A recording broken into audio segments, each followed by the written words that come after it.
My name is Calliope, daughter of the sky god Zeus, and muse of much renown. Sit here, at my perfumed feet, as my poem unfolds before you. An epic that springs from the depths of the sea and finds its end upon strange shores. For this is your story, the story of Argonus, son of Argus the shipbuilder and friend to Jason the hero. Our tale begins like many a sailor's story before it, with tragedy and a lilting song that carries from one dark wave to the next.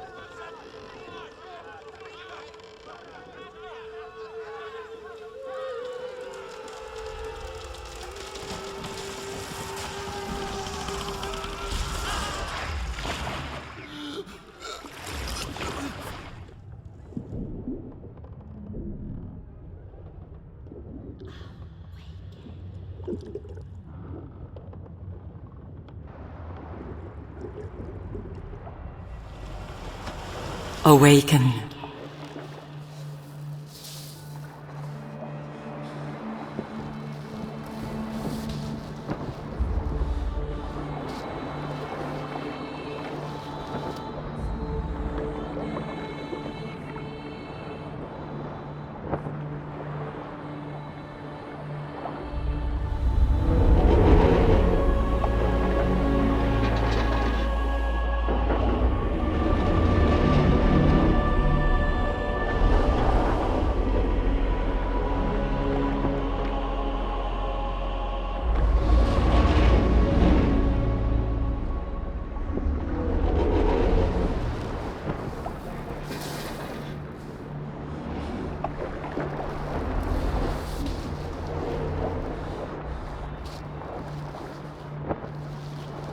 Book 1. The Blight.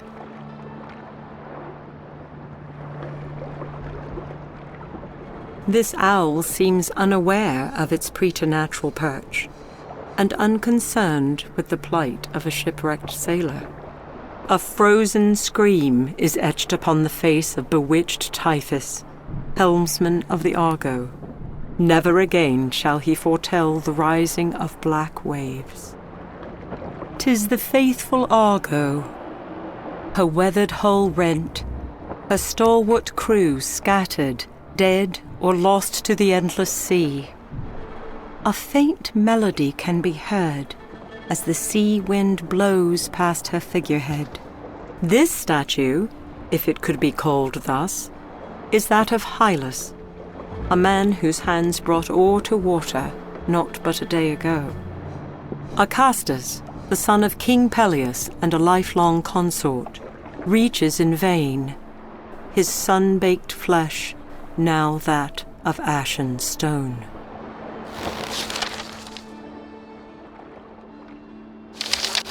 May these words recount the strange toils of Argonus, chronicler and maker of maps, washed up on strange shores and awakened by the voice of a goddess.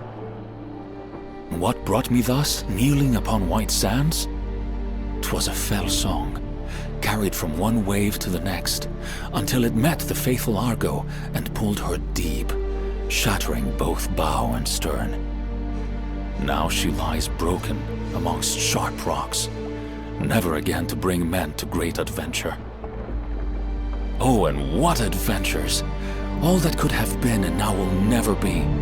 They are as foam upon pounding surf. The fickle gods, the very ones to whom this sailor offered tribute, have scorned us, forsaken us without rebuke or counsel. They have cast me upon bedeviled sod and set horrors before my eyes. My brethren, the fabled Argonauts, are no more. Men I supped with just a day hence are now naught but pallid and sorcelled stone, to be ravaged by wind and storm.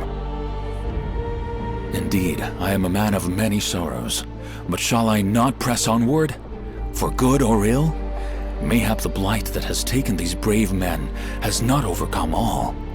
Though my body's weary, my brow feverish, I shall not abandon them. So says Argonus, son of the shipbuilder Argus.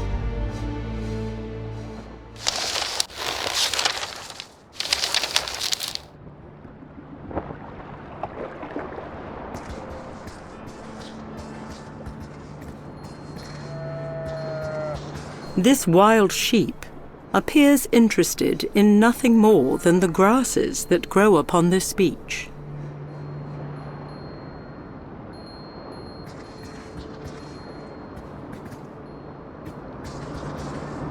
Light glints off this strange carved stone, half buried in the sand.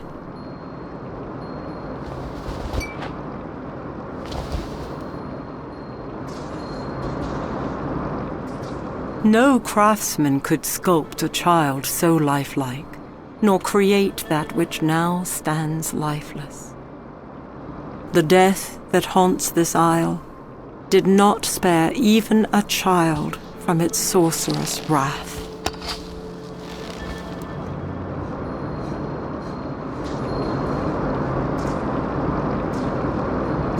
The water that flows from these rocks would keep even the most stalwart from discerning what lies beyond.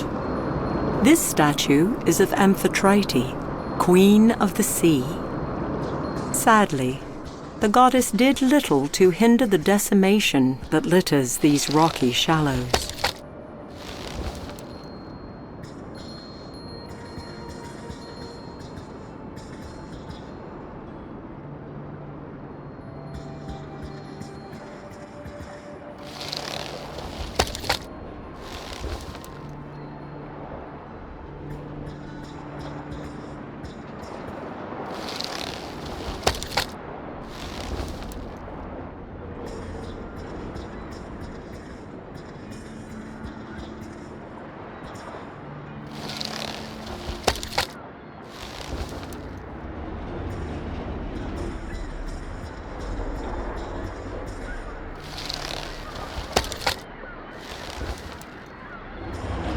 This rotten timber is too small to be a yard for the mast. While man may have birthed this massive sculpture from the isle's bedrock, deep waters now embrace it as their own. This statue would appear newly struck, as the salt of the sea has yet to assail its stone. This hound was not spared the fate that befell the other inhabitants of this isle. 'Tis naught but a fisherman's net, set so the west winds can reach its sodden threads. An impossible horse with snow-white wings grazes upon a hillock, unaware, or perhaps indifferent, to a sailor's presence.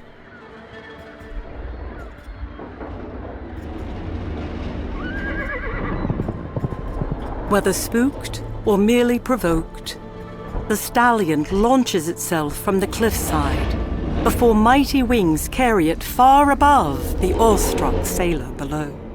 Nearly 200 men high, the massive bronze soldier stands silent, enthralled by the euphonious song, rise a semblance of Pasiphae, the immortal daughter of the sun god Helios, guards the entrance into this mountain. This statue is of Minos, the king of Crete, and son of Zeus and Europa.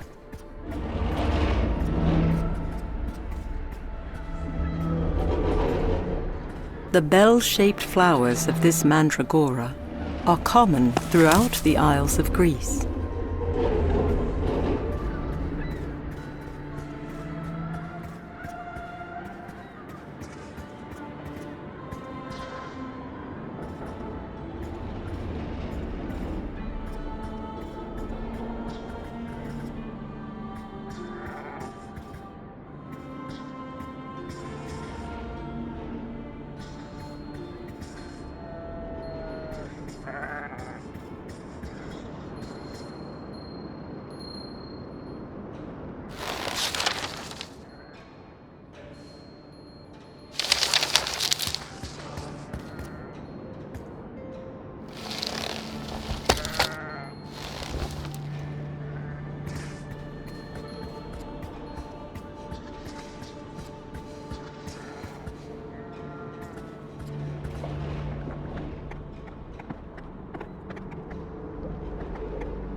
'Tis Palamonius, son of Olenane Lernus, whose bodily frame and valor no man could match.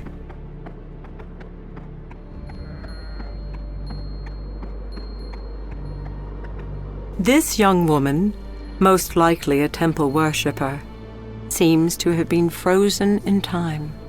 This child was not struck down by mortal ills, but surely by something that is beyond this world.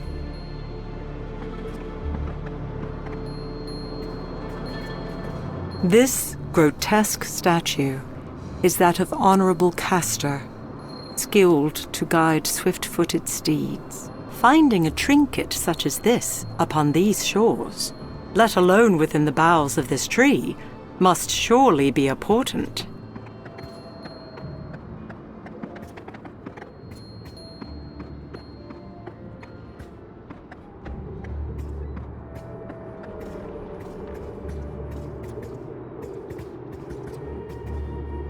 The head of a once giant stone statue lies half hidden in tall grass and underbrush.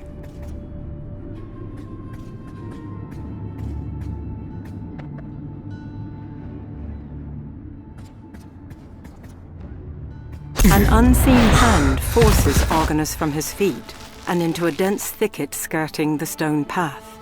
A soothing voice murmurs in his ear as the sailor witnesses the passage of things only spoken of in tall tales, and even then, in whispers. "Be quiet for but a moment," the voice counsels. Once the otherworldly creatures fade from sight, Argonus pulls himself from the dust and gazes skyward. Before him, held aloft, is a handsome woman, replete with glory and power. How many times must fair Athena save one man? The immortal asks, her head tilted with uncommon grace, her eyes soft. Before words can form on Argonus's lips, she continues. "'Tis not a query to be answered so readily, sailor of the Argo. Shadows gather," she says. "There is a blight upon this isle. Have you not seen its handiwork? The flesh of your companions no longer flesh. Their bones, that of the earth."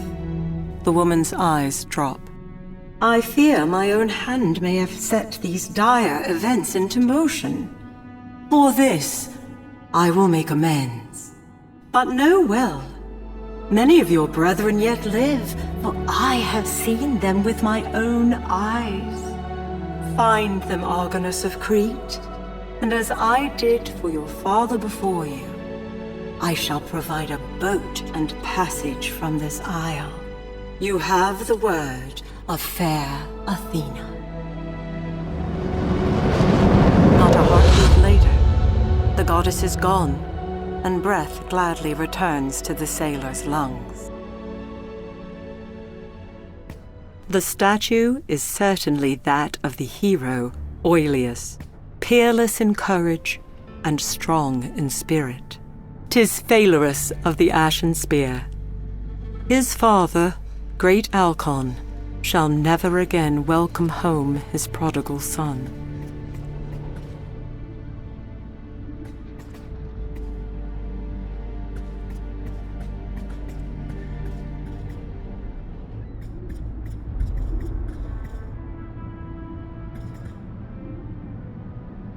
No doubt struck by the hand of an Argonaut, the head of the Hydra lies lifeless, its flesh still warm to the touch.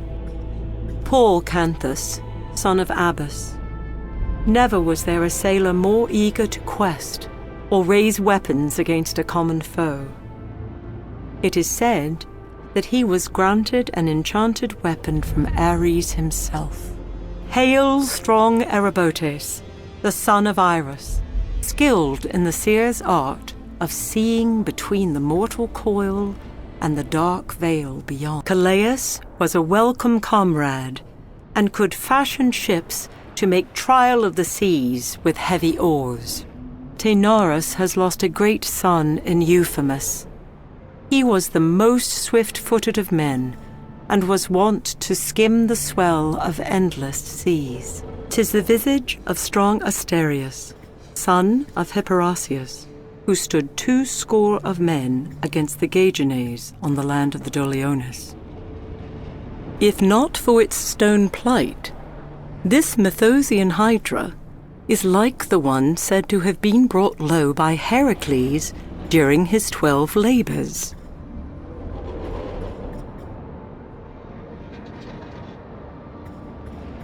This wayfarer's spear is both a formidable weapon and a sailor's crutch.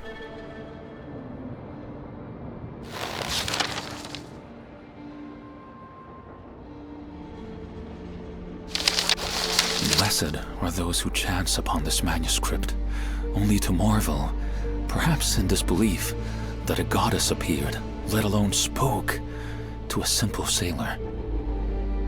Whether for grandiosity or merciful boon, fair Athena has once again brought me from certain harm. Yet this time it was not from deep water's grasp that she pulled a drowning man. This peril moved quickly, set high upon slithering tails. 'Tis true, for I have beheld such. And what wisdom flowed from the lips of the goddess, parting to mortal man? Admonishment? Pity? No, naught but hope. Upon each honeyed word I clung, drawn to them as a moth to a distant light within a dark wood. Then a covenant was struck between fair Athena and this sailor. Find my stalwart companions, those who yet live and are scattered upon these shores. And though horrors surely await, she will lead us down gentle paths to a waiting boat and safe passage from this isle.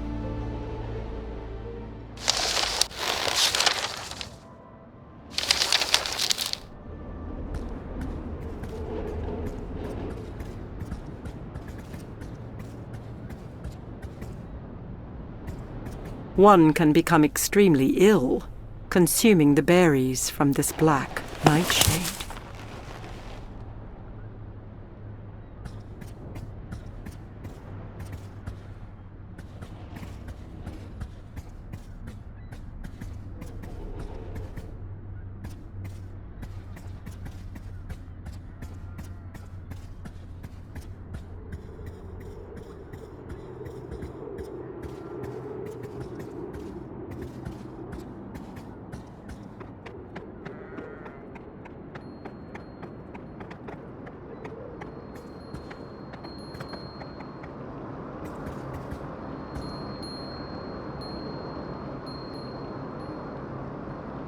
Using the broken spear, Argonus plucks the necklace from its roost before laying it about his neck.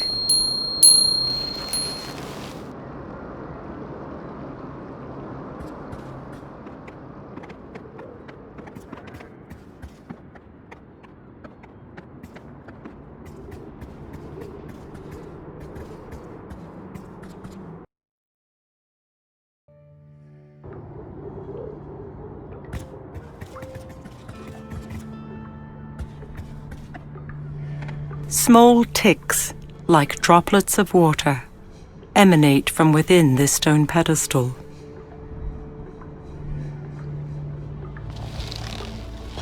The stone drops neatly into the groove, and the great eye slowly moves, revealing a hidden passageway.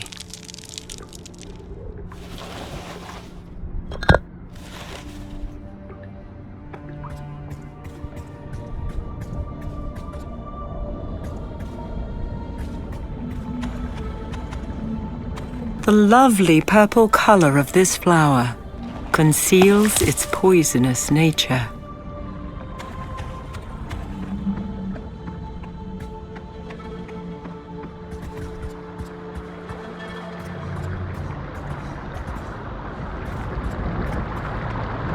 This woman was no doubt on her way to pay tribute within the temple.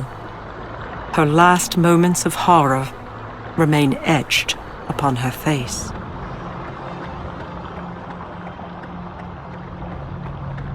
Ancient tome in hand, This priest was caught unawares, and is now made of the same stone as the carved god behind him. While this woman was surely an attendant of the temple, she shall never again set evening lamps alight.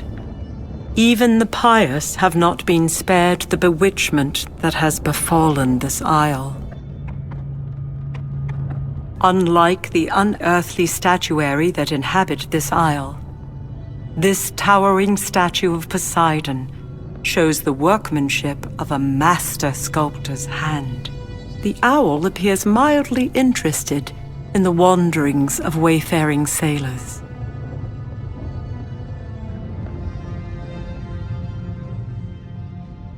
Removing the necklace, Argonus holds it before the statue, praying silently that Poseidon recognizes it and grants audience to a weary wayfarer.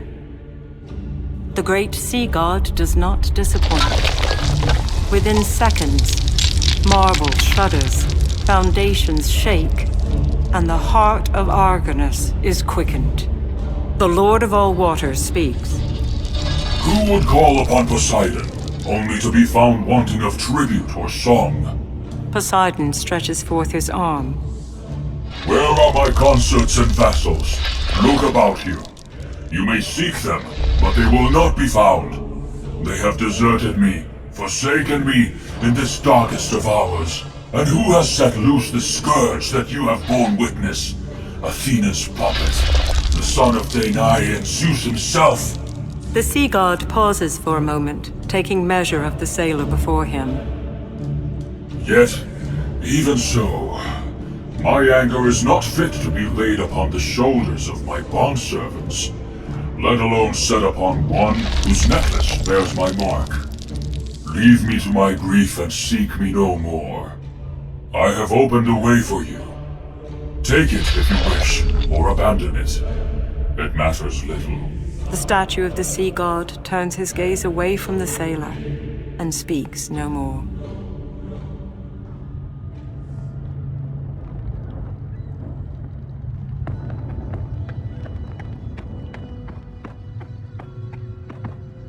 This stone is bereft of markings, offering no explanation for the small depression set into its surface. The yellow light it emits is curious. Painstakingly carved by the pious, reliefs such as this can be found in any temple from here to Lurcia.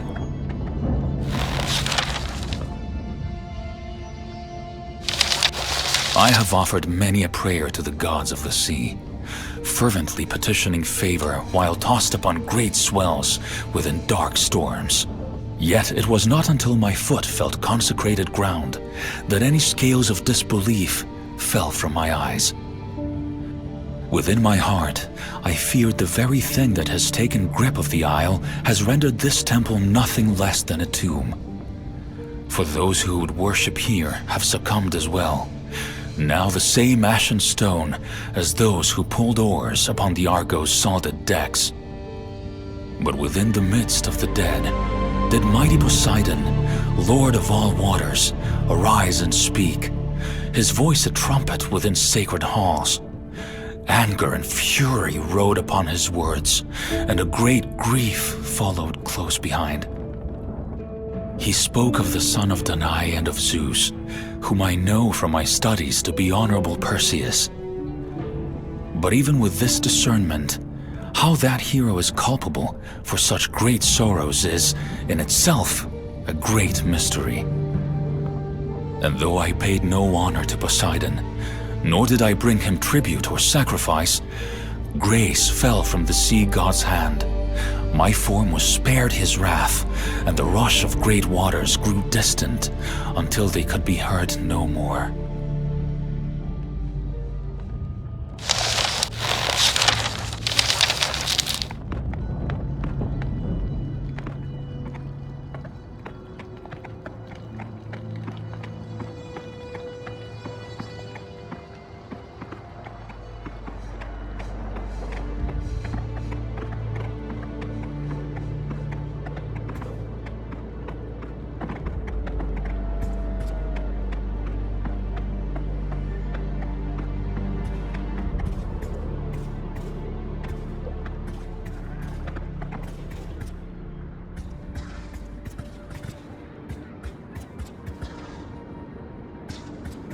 The soft white wool of this ewe has been transformed into grey pitted stone.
Lord Poseidon spared neither the mighty Argo nor her oarsman Danaus, whose once tanned flesh is now made of the same sharp rocks about him.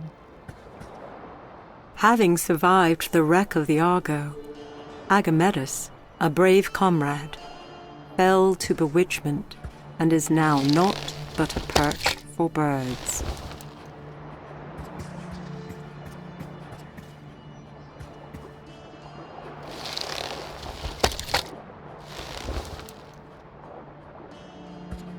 Here stands strong Coronis, warder of Ocalia and friend to all who put oar to Poseidon's dark waters.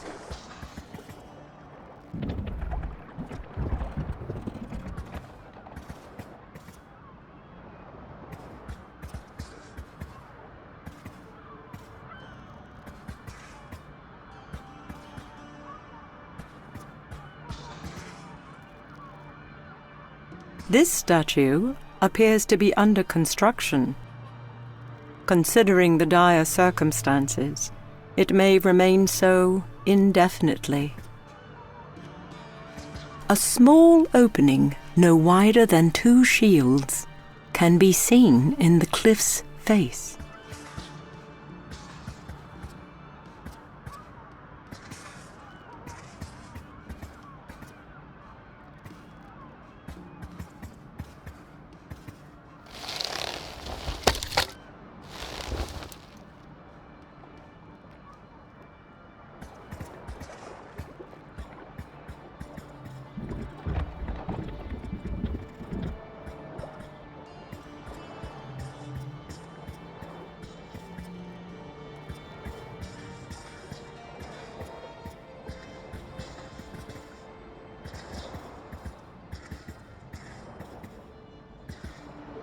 This man appears to have been shielding his eyes from the very thing that took life and left only stone.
The simple robe of this man betrays him as an attendant of some god.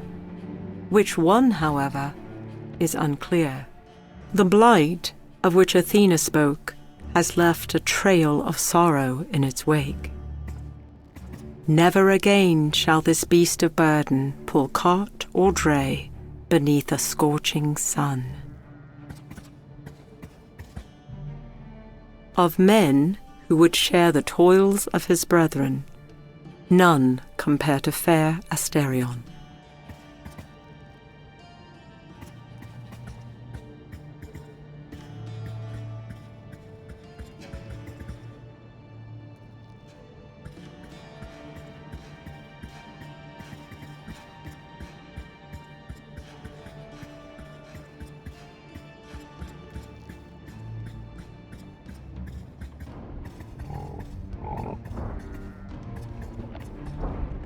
This wayward pig is concerned only for that which will feed its large belly.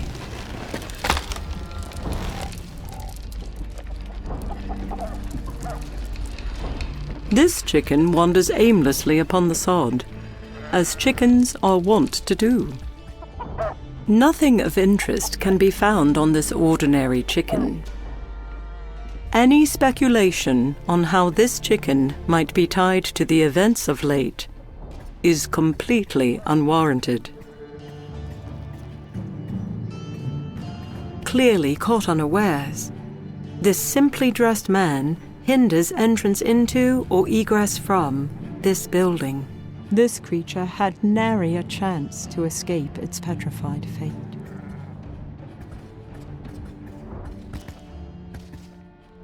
In contrast to the fine statuary on this isle, this table is poorly constructed. Although no fire burns within, this clay stove is still warm to the touch. 'Tis naught but a large wooden barrel.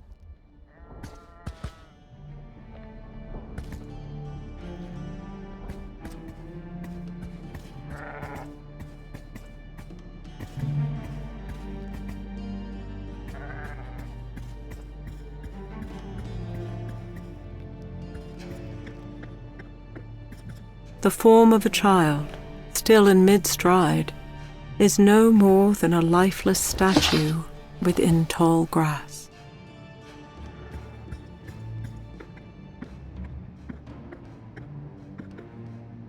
The great Phidias of Athens himself could not craft a sculpture so lifelike, yet lifeless.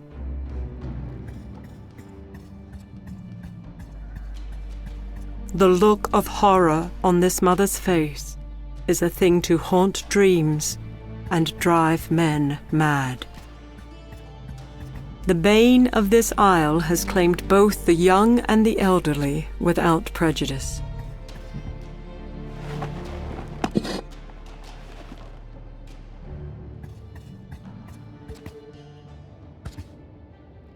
Uncovered food such as this is sure to draw flies.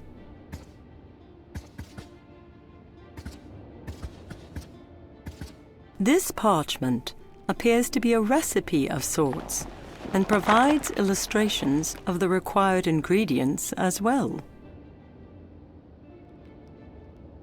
This parchment is inscribed with 3 illustrations of native flora. Next to each is a name and a brief description. Datura, purple trumpet flower, black nightshade, white flowers with berries, mandragora, green leaves with red flowers. Near the bottom is a drawing of fire, and within it a single word: sleep. 'Tis a pouch made of sheepskin, complete with leather drawstring.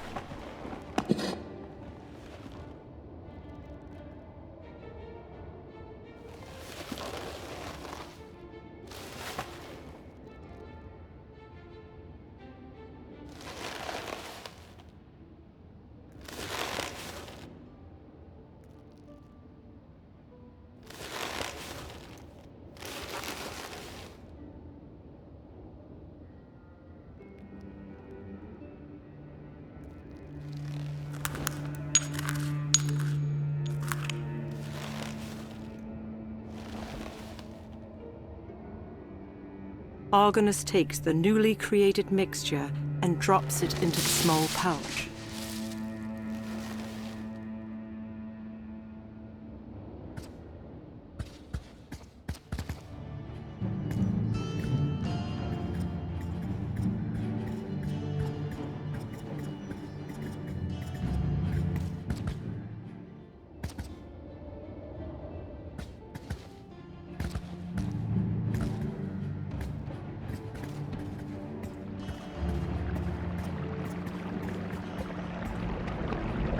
Neither man nor woman is granted mercy from the scourge that stalks this isle.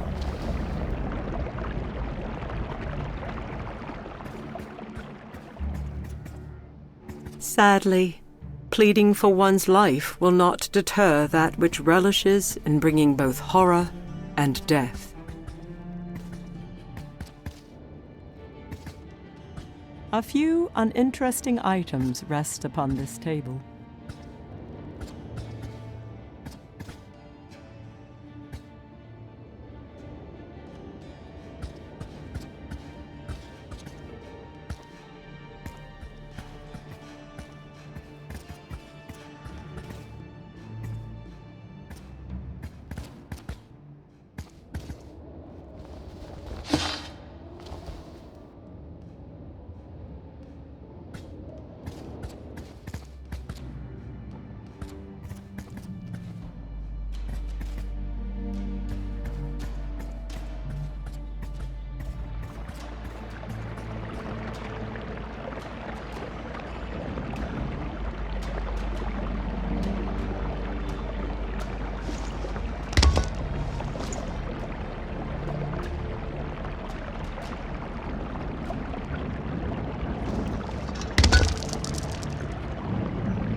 At first glance, that piece does not seem to be a good fit.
This silver drachma is oddly struck, bearing the image of a grinning skull.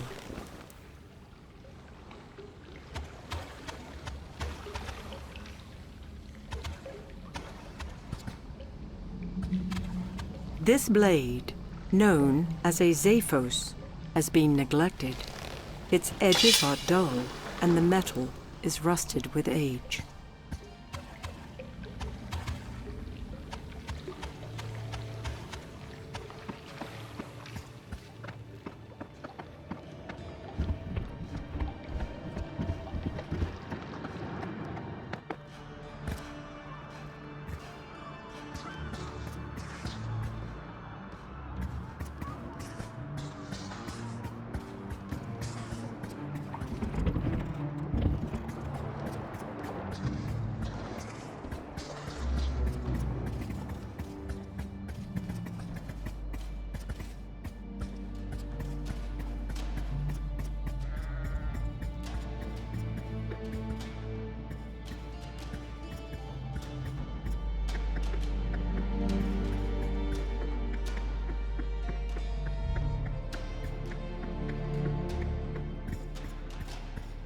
Tireless winds blow past the form of fair Alcon, who was well skilled at inferring from sun and star the stormy winds.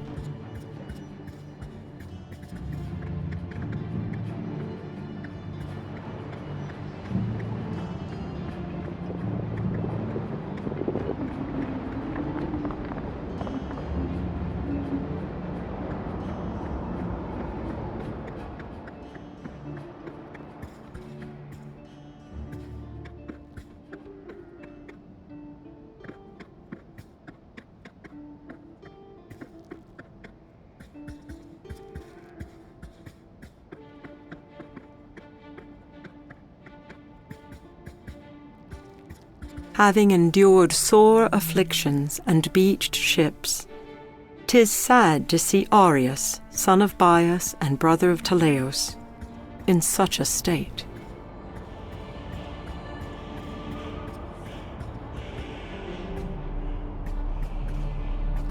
Phineus called these beasts the dogs of Zeus. 'Tis an apt description for something that would eat what even most creatures would trample underfoot. This shallow pond reflects tall stones, set about it as if to keep the water captive within this golden veil.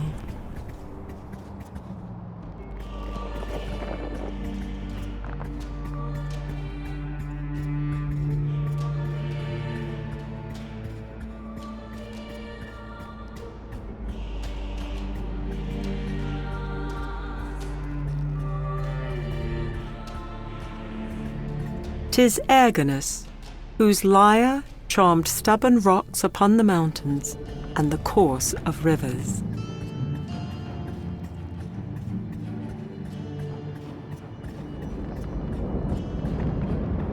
Zetes, the son of Boreas, shall stand battle-ready for all eternity."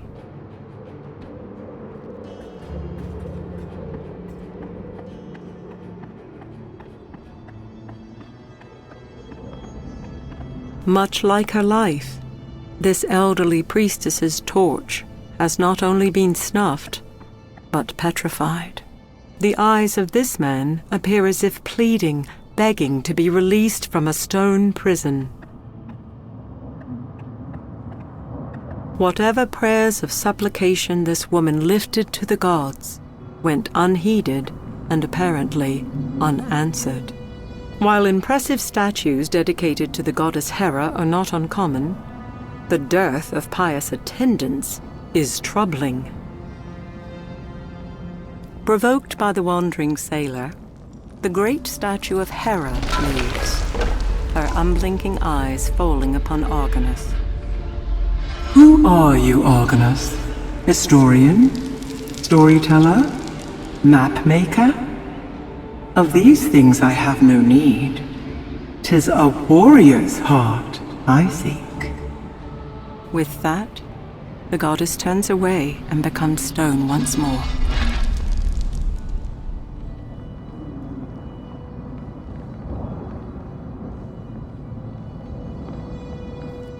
Sword raised, Argonus calls upon Hera, praying the great goddess will reveal herself. The mother of Ares obliges the sailor when the statue slowly comes to life and stone lips part. Argonus, She says, stand where you are and move no closer, for you are on holy ground. I have watched you from afar. I have seen your mettle. I have felt your anguish. Did you know that the gods feel anguish as well? Perhaps not for fallen comrades, but certainly for that which has been taken from us. Zeus's pets have taken to roost, defiling my golden orchard, which now lies fallow. I need but one warrior who would reclaim it. Reclaim my honor. Would the name of Argonus be immortalized thus? Argonus says nothing and raises his sword once again. Hera nods even as the sailor feels her eyes move from his face to his chest, and then finally resting upon his weapon. But this sword is ill-suited for such a task. Its blade is dulled, but I will grind it fine. Its tip broken, but I will make it like new. Hera transforms the weapon, reshaping the steel with nothing more than a wave of her hand. As Argonus marvels at the restored sword, Hera reverts to stone, but not before a final warning. Prove yourself, sailor of the Argo, and you shall be rewarded. Fail in this, and not even Athena can save you.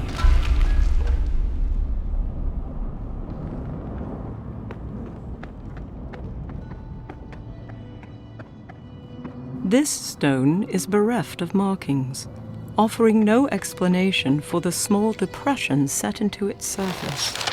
The yellow light it emits is curious.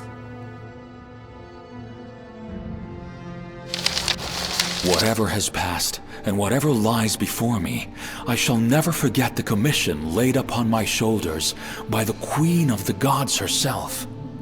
The marvel of Hera's appearance alone would have rendered this simple man dumbstruck, if not for the tales told to me by trusted Argonauts.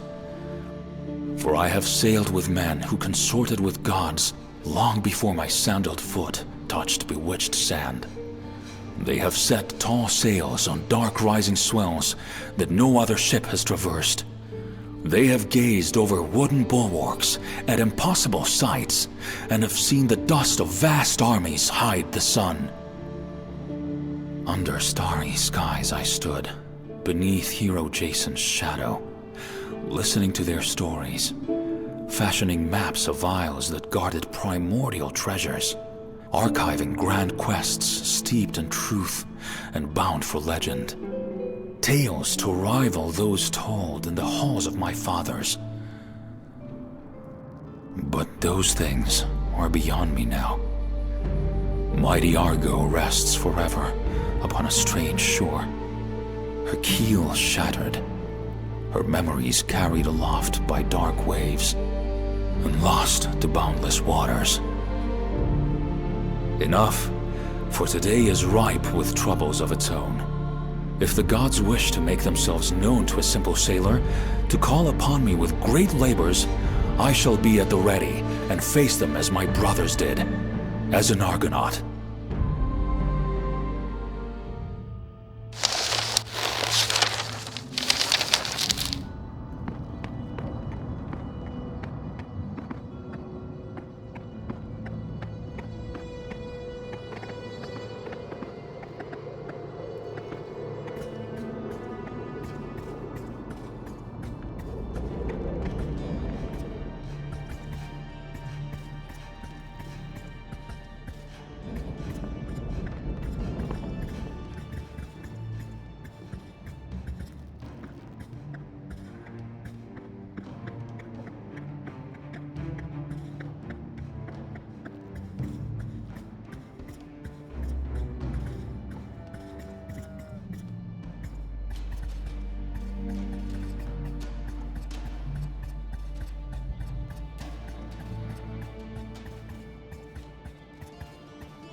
Argonus drives the enchanted sword into the Hydra's mouth. But even using considerable force, the sailor of the Argo can extract no more than 3 of the beast's teeth.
The mosaic, now complete, depicts an epic battle reminiscent of the tales of Jason and the Spartoi.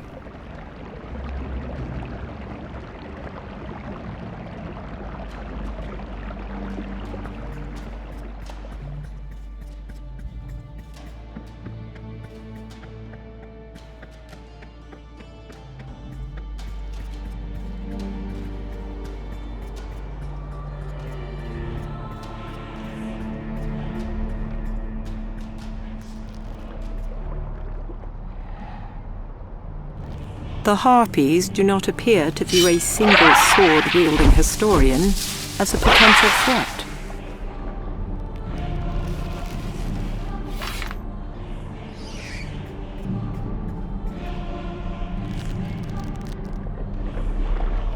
As if awaiting the first act of a great play, a circle of tall, silent stones surround Argonus as he reaches for the teeth of the Hydra. With a sweep of his arm, he tosses them into the shallow water, like a farmer sowing his field after winter's winds have faded. The ground trembles beneath the sailor's feet, followed by an uneasy silence. Then, one by one, skeletal foot soldiers rise, their stalwart shields bearing the mark of the very thing that birthed them. The undead warriors look to the trees and move as one toward the harpies that desecrate their branches. They engage the beasts with fury, raising sword and spear, staining the green sod below with splatters. After a short skirmish, the dogs of Zeus relent and are driven from the dense boughs and into gray skies. Victorious, the skeletons remain, ensuring the safety of the goddess's orchard.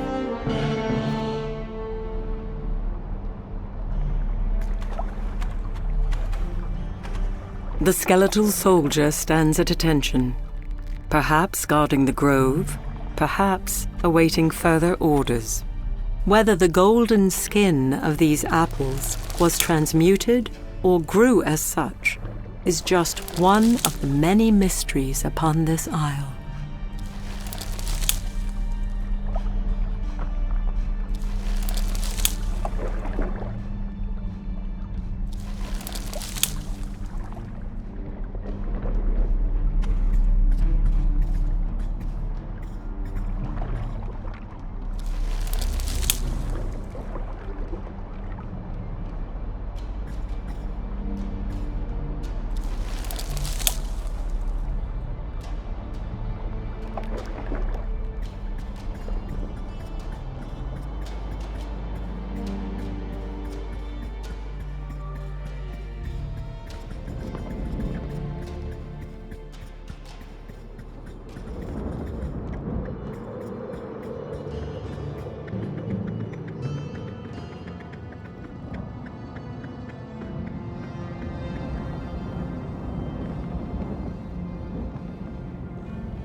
It takes naught but a few heartbeats for the statue to stir, and the mother of all gods to awake.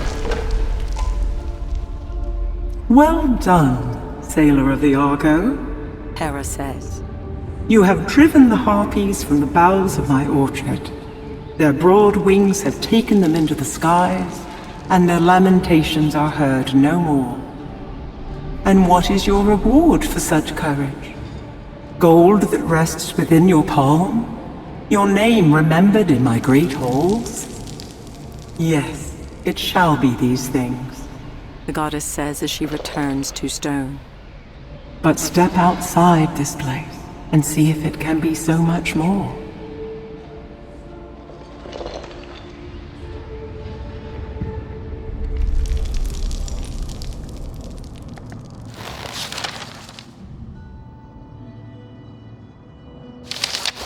Let it be known that while I did not sail with the Phoenician prince Cadmus, I knew one other who sowed the teeth of a dragon. Jason, hero of the Argo and burglar of the Golden Fleece. At a shallow fount, tall stones set about, and a great tree at its head, I stood, the teeth of the mighty Hydra within my palm. With the goddess's words in my ears, I raised my hand and cast my prize into the shallow waters. I thought myself prepared. Yet amazement and fear welled within my breast, gripping my heart. Skeletal foot soldiers, their polished shields bearing the Hydra's mark, rose from the earth and looked to the trees, whose great boughs bore the weight of the harpies, foul beasts who desecrate and destroy. But they were no match for the children of the Hydra. With sword and spear, the dogs of Zeus were driven from the fair glade and into gray skies high above. And so, by my hand, the grove of the goddess Hera was made pure once again.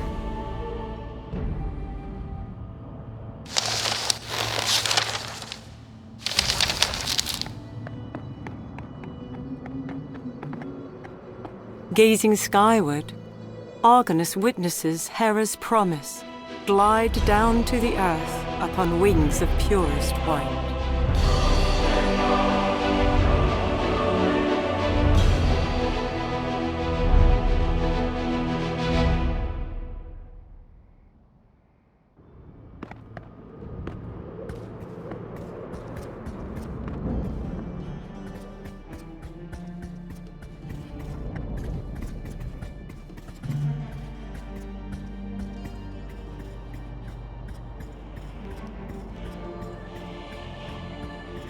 No doubt a gift from the goddess Hera herself.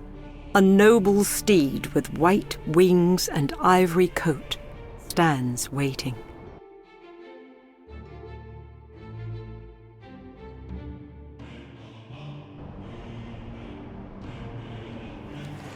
Golden apple in hand, Argonus approaches the stallion with trepidation. But the sailor's worries prove unfounded when the horse gently shakes his snow-white mane and accepts the gift. Sensing a kinship, Argonus straddles the great winged horse, and for a few moments at least, leaves the burdens of the world far below him.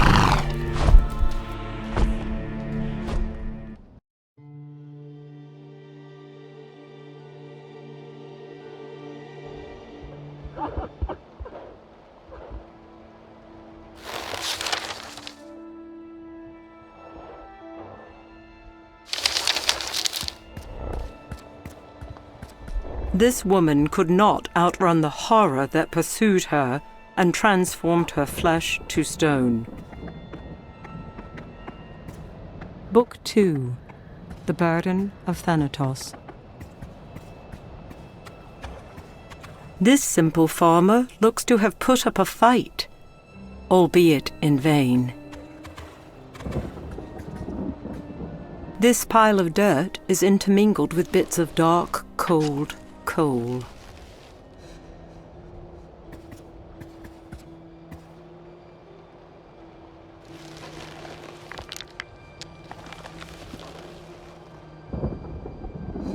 'Tis a note written on parchment. It reads, Elhood, the coals were unfit for the forge. Take care with the wood, you let it burn too high. Dirt first, then fire. See Sophos the shearer for kindling. Leonidas.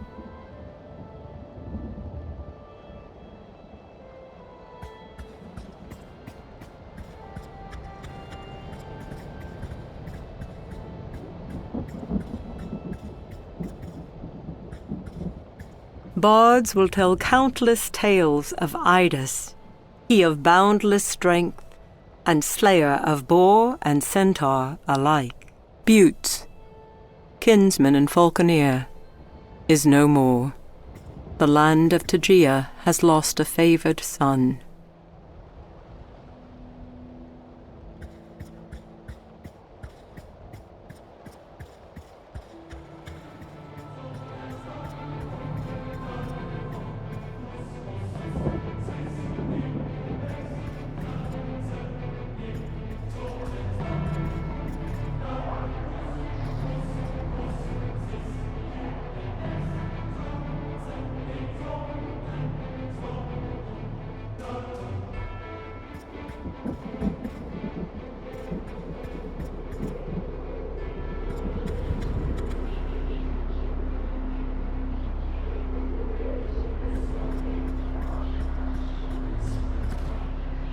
Argonus takes a single cautious step forward before two eyes, set like burning coals, narrow and stop him cold.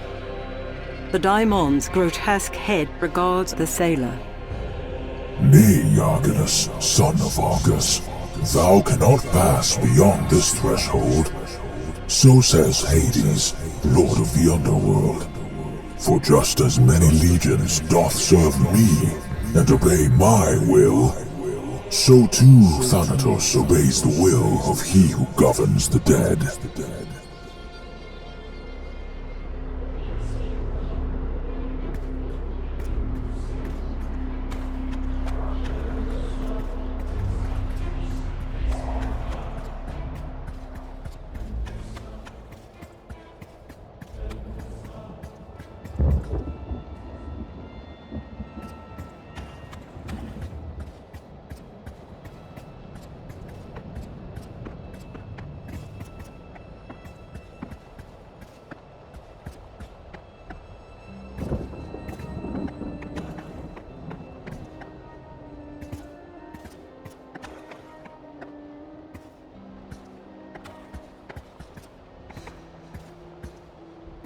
It is obvious that this man was trying to shield the woman from harm.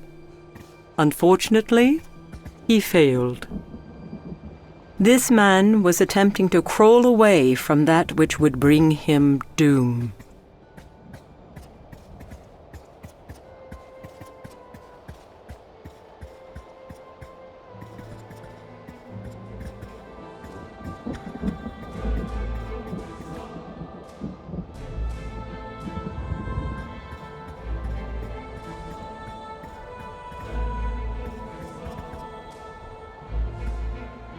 This juvenile was not immune to that which takes man and mystic creature alike. 'Tis a monstrous cyclops. Many a tale has been told about these one-eyed creatures. This stone statue is that of quiet Phlius, cup-bearer of sweet wines, possessor of a lion's heart. Before Argonus can take another step, the Cyclops lumbers toward the sailor, blocking his way. A low growl flows from clenched teeth, its meaning clear. Do not approach the petrified juvenile.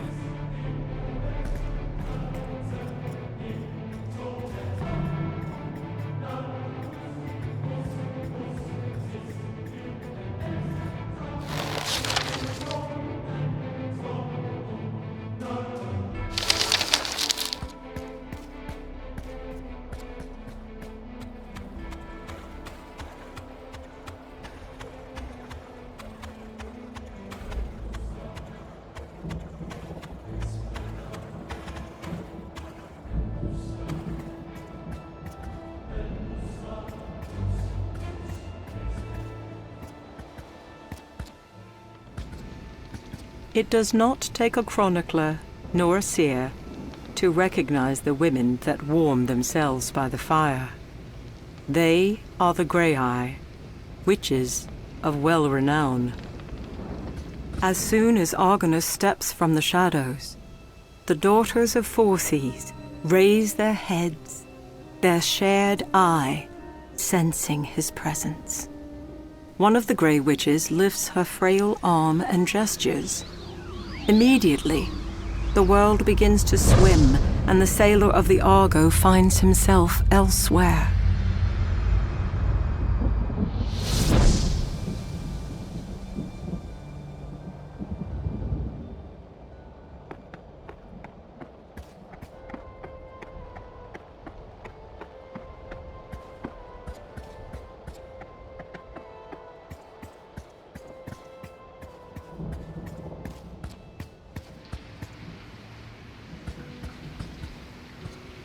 The owl appears mildly interested in the wanderings of wayfaring sailors.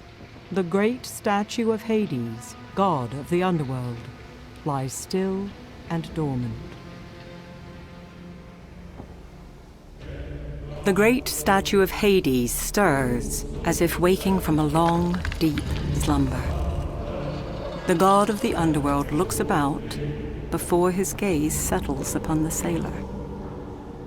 Argonus, son of Argus, the shipbuilder. I have heard your name spoken within the halls of Zeus, albeit in whispers, and even then through mediary. It is said that fair Athena herself has laid upon your frail shoulders a great burden. And while she charges you to seek out your comrades, I find it curious that the goddess of wisdom would care so much about that which Hades governs. The god looks away, as if seeking something that even he cannot find. I know a great many things, Argonus. I know when each soul departs this mortal coil. I know when they enter my realm, and I know on which dark river they set sail. However, what I do not know, Hades says, his eyes once again turning toward Argonus, is why the names of two sisters are also uttered high upon Olympus. There is an object, an orb that can grant me such an answer. Who would be my steward? Who would bring it here, to my temple, to me? Without hesitation, Argonus nods. Pledge made, the god of the underworld stretches forth his hand, and a helm materializes before Argonus. Take this helm of darkness. Wear it, and eyes will be blinded to you. Succeed in this boon, and I will provide you with something greater. A way forward where there was none. So says Hades, brother of Zeus and Poseidon, ruler of the dead. And with that proclamation, the statue shifts once more and becomes silent.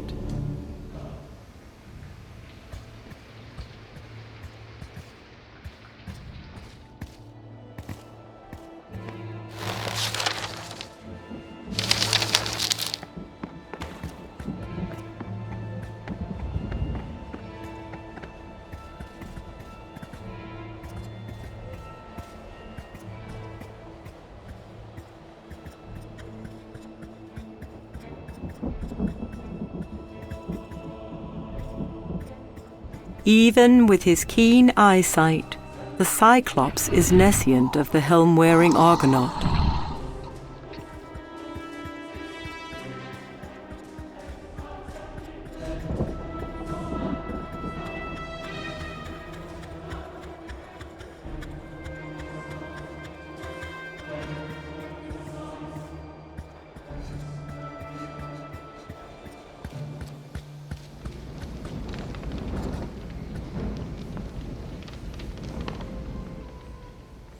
With the aid of Hades' gift, the Grey-Eye are caught unawares as the smoke from the fire billows, carrying the potion within its grip. It takes naught but a few seconds for the witches to feel its effect, and one by one, they fall into a deep sleep.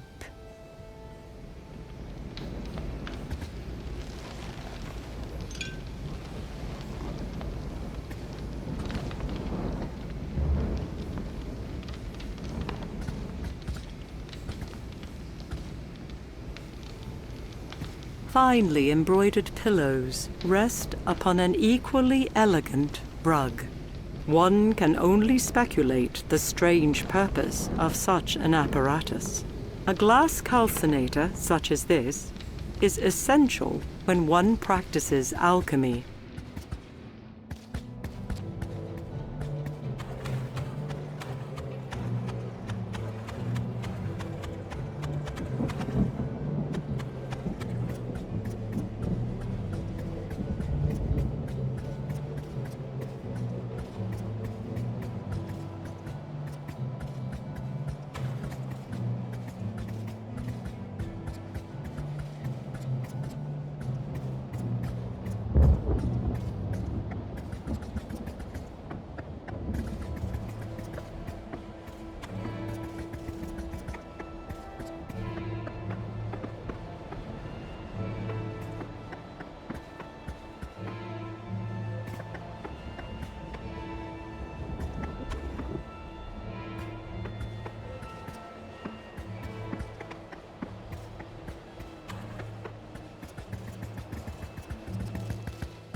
Argonus holds out his hand, and the all-seeing eye of the Grey Eye rises.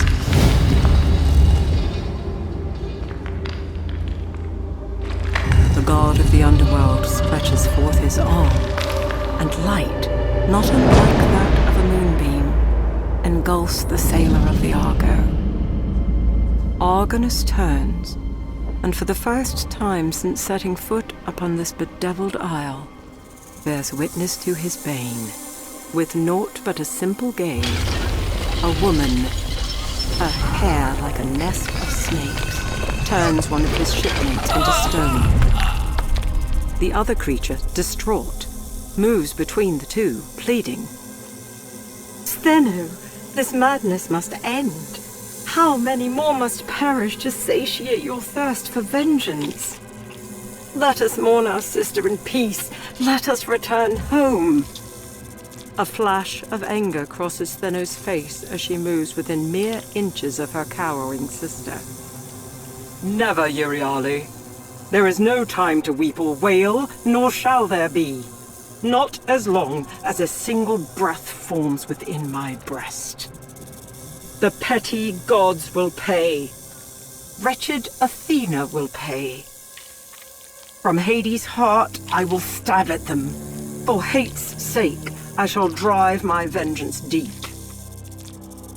Stheno moves toward the looming entrance within the mount, but not before she pauses. When shall my hate have its fill?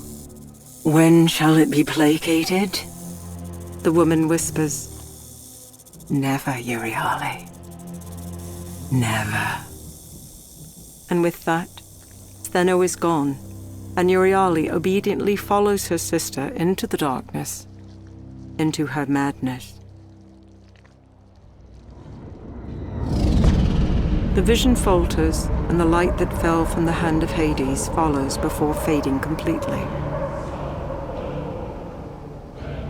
The god of the underworld takes measure of Argonus, and with a final nod, the statue moves no more, and the helm vanishes from sight.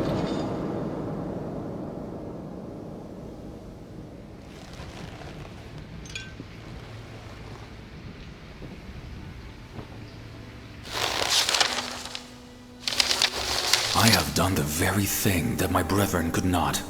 I have stared into the loathsome eyes of the scourge, and lived to tell the tale. 'Tis true, for I have watched in horror as mighty Cepheus, brother of Amphidamas, did succumb to its devilry.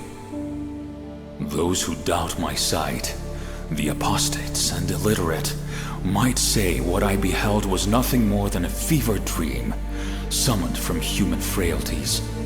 Others would spout that the vision was a trick of the mind, a glamour to take hold of weak and hopeful fools. 'Tis not so. I know the thing witnessed by the sailor was neither feebled madness nor dark illusion. The form that death now takes, the very one that has brought the men of the Argo to ruin, is that of the dread Gorgons. Never will my eyes forget this, nor my heart forgive such great transgressions. My will is unfaltering, and I shall neither mourn nor wallow in my infirmities. No, I will bring a reckoning upon the heads of these creatures and the brood of vipers that nest thereon.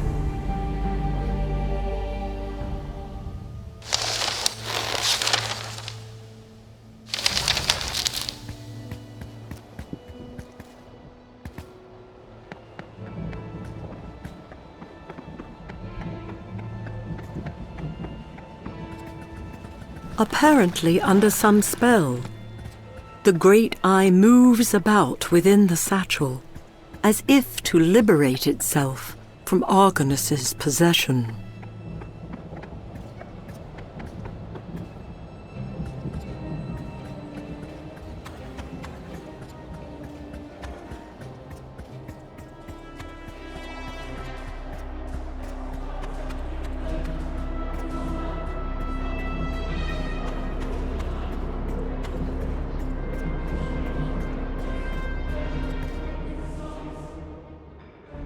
As Argonus slowly approaches the poisonous cloud, the daimon cocks his head, as if listening to a voice only one such as he can.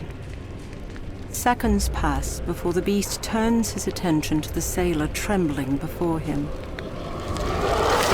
Never has there been a time when Thanatos was commanded to forsake those souls he was sent to gather. And yet, this is the will of Hades, the one to whom I am subject. Once again, the daimon looks away before finally letting his dark gaze settle upon Argonus. I fear this was brought to be by thine own hands, Argonaut. For without thy influence, the Lord of the Underworld would not hold me hands. If I am to go forth, one must take my place. For if I cannot harvest the souls of those who remain between life and death, then the son of Argus must suffice. Thanatos lifts a claw into the air, and without further explanation, utters a single word. Menas ignis. Argonus screams as his hand is momentarily enveloped in flame. Just as quickly as it arrived, the pain passes. As the sailor looks upon his new hand in both horror and the daimon begins to dissipate, leaving only the smell of ash in its wake. Moments later, that too fades from this world.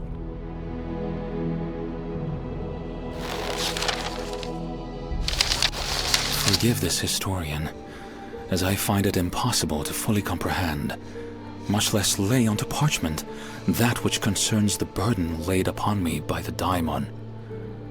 It is as if proper words seek to evade me, refusing to form upon my lips. In the days that I stood ready at Jason's elbow, I can recount only one kindred encounter, one worthy of both bards and those who would gather at the poet's feet. Listen to this tale if you have ears to hear. We had brought mighty Argo to shore on Limnos, the Sintian Isle, under the cover of darkest night. As our feet found dry ground, we were set upon by towering men, pale like the moon itself, and laden with sword, spear, and axe. As Helion, son of Helios, fell, mortally wounded in the grave battle, a great billow of smoke appeared, and a disfigured hand formed within it. That is when I beheld Helion's soul rise from his mortal frame and depart this world. And although my mind cannot hold fast to this new encounter, nor this hand that I now possess, Thanatos' last words of mystery burn like flame before my eyes. For if I cannot harvest the souls of those who remain between life and death, then the son of Argus must suffice.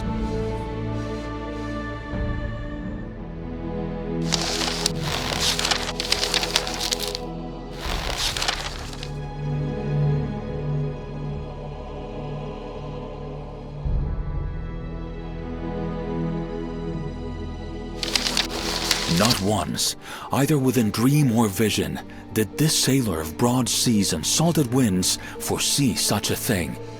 Under a foreboding sky, my burdens were lifted for a heartbeat, carried aloft upon snow-white wings.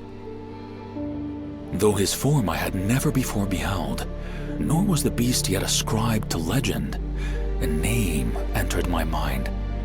Whether granted by god or goddess, I know not. Only a name, Pegasus. But should I find such soundless words curious? No, for this isle does not keep its secrets close, but displays them in such a fashion to make my forebears weep with envy.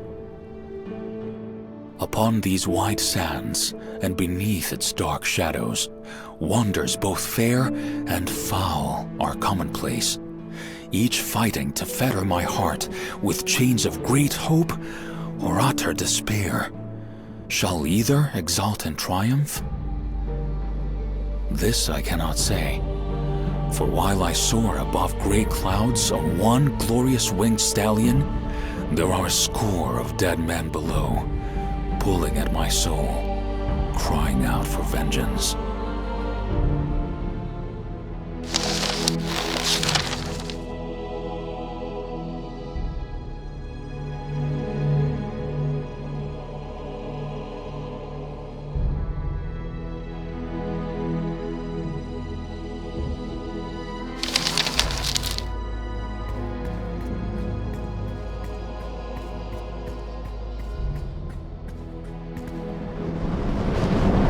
The air about Argonus suddenly grows heavy, and without warning, a rift opens, and the favored daughter of Zeus steps through.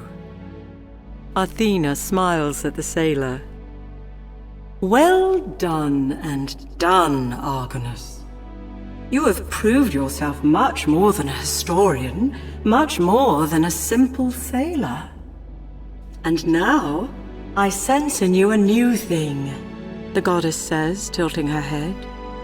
Do not withhold this gift from those who sailed blue seas and grey swells. Nor should you give up on your brethren, for while many have fallen, some still live. Again, I say to you, seek them out and save them. For the ones that have brought them low, you have now seen with your own eyes, Stheno and Euryale, creatures of madness and spite. Athena's eyes narrow as she speaks with great authority. Gird yourself for what is ahead, son of Argus. Do not grow weary, for fair Athena is with you, and a boat awaits. The goddess slowly nods her head, and without another word, is taken up into the sky.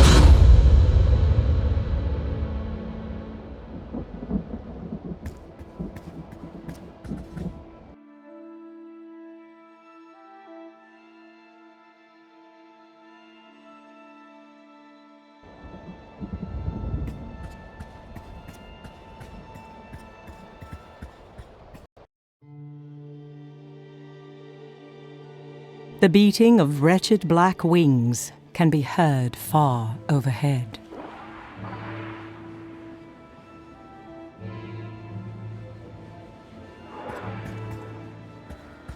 The name of this woman, or where she was returning from, will never be known.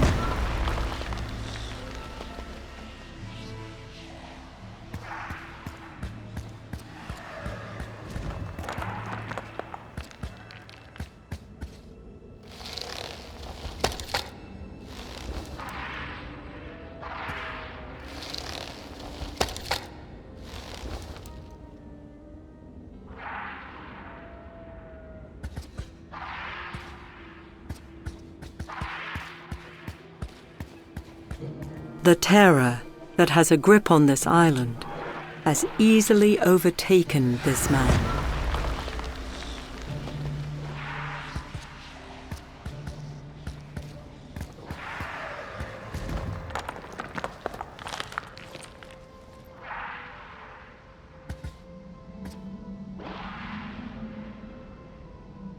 This parchment is inscribed with 3 illustrations of native flora. Next to the note reads, Celius, the beast upon the hill must once again be appeased. Its appetite for riches is becoming insatiable. It is signed, Tallius.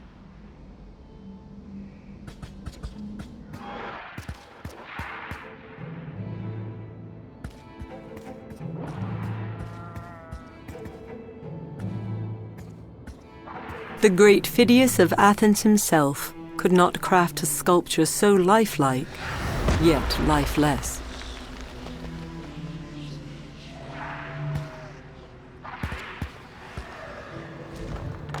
This boy was caught off guard and had little time to discern friend from foe.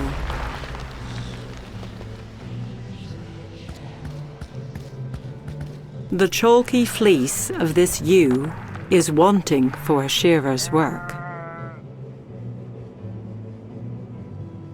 With a quick stroke, Argonus removes a small clump of the beast's fleece.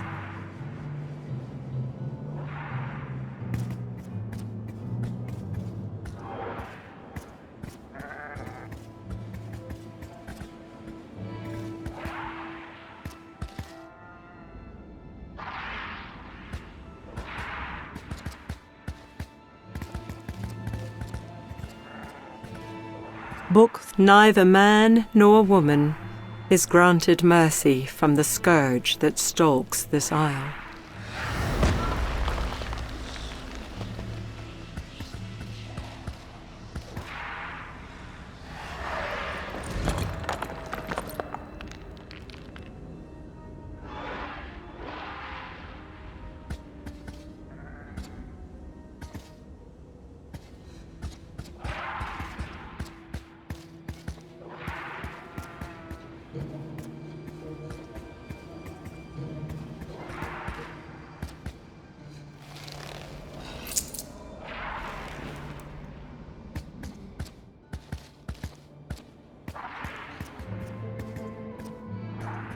Based on his posture, it is obvious that the terror that haunts this isle caught this man by surprise.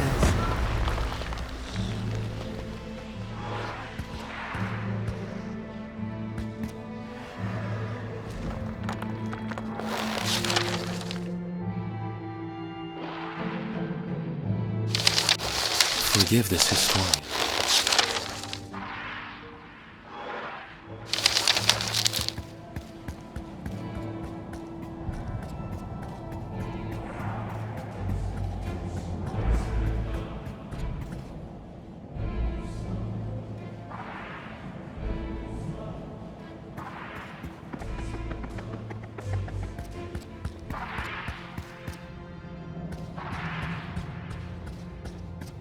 The visage of Hephaestus, god of the forge, has been painstakingly carved into marbled stone. His mighty hammer looks powerful enough to destroy or break open almost anything. Marbled stone shifts as the spirit of Hephaestus enters the ornate statue shaped long ago by human hands. The god of the forge regards Argonus with unblinking eyes. Who is this man before me? Surely not one who strikes the iron, nor one who stokes the fire. Nay. The god continues, his brow furrowed. They are no more, having fallen to that which fair Athena hath unleashed. Do not be deceived, sailor of the Argo. While it was Perseus's hand that sundered head from shoulders, the heart that drove the blade was assuredly that of the goddess. Hephaestus pauses, deep in thought. When he speaks again, it is slow and measured. I am loath to meddle in my sister's quarrels, either to directly help your quest to find your countrymen, or abate the scourge being wrought by the Gorgon's sisters. And yet, if you return the gold stolen from my temple, and tend my forge, I will grant you a light to drive away darkness. The benevolent god nods before the statue becomes still once again.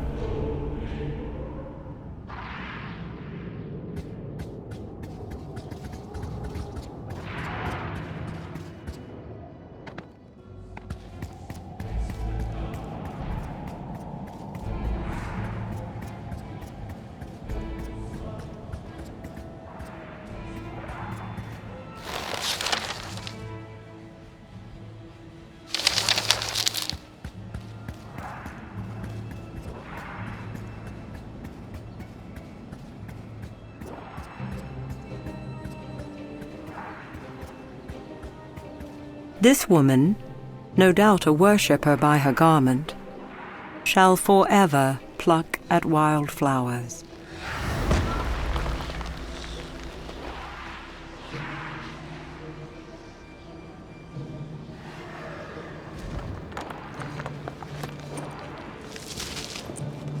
Argonus adds the golden apples he is carrying to the basket.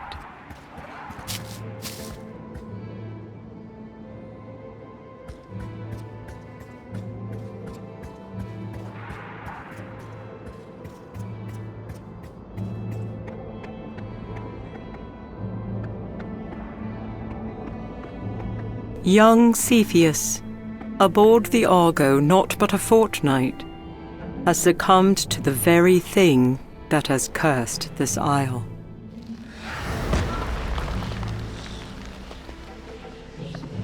A notch in the doorframe can be seen behind this large stone statue, but cannot be reached without first moving the impediment.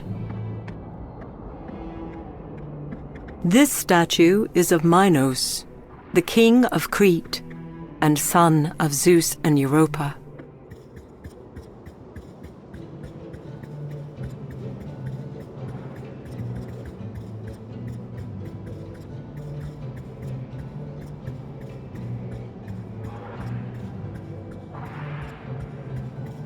This stone visage is of Pelles, warder of Thespia, who surpassed all men in naval skill, be it on high seas or curving shores, well skilled to attack a charging foe. Nauplius now stands frozen in time, never again to bear long arrows.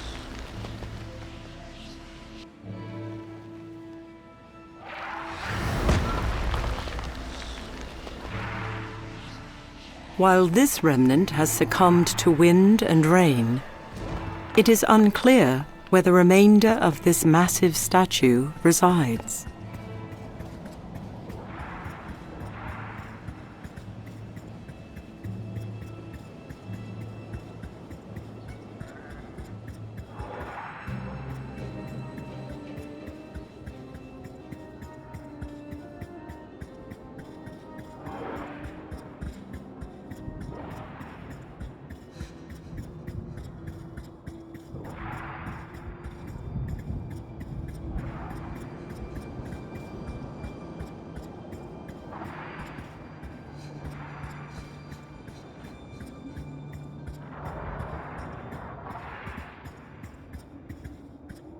During his adventures, Argonus has beheld many a fabled beast.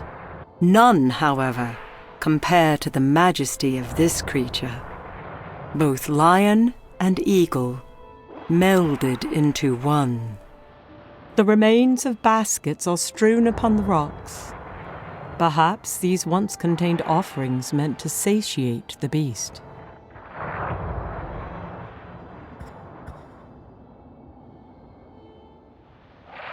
Argonus approaches the griffin cautiously, glancing anxiously toward the skies before setting the gold-laden basket upon the sod.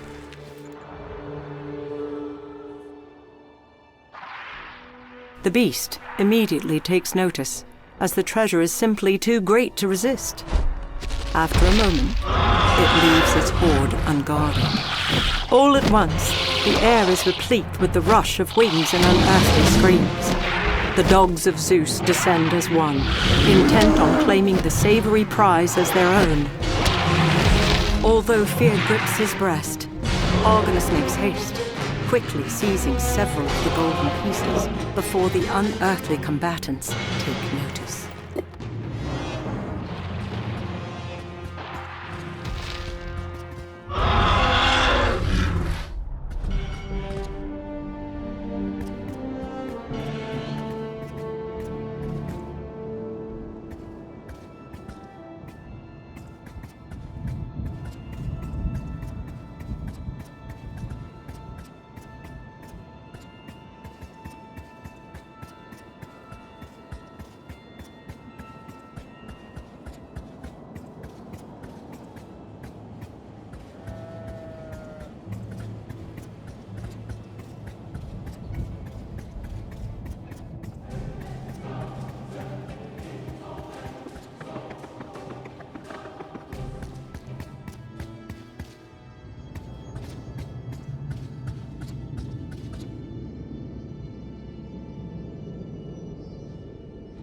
Like a hunter returning with prized spoils, Argonus holds the golden artifacts high, and the statue of Hephaestus stirs.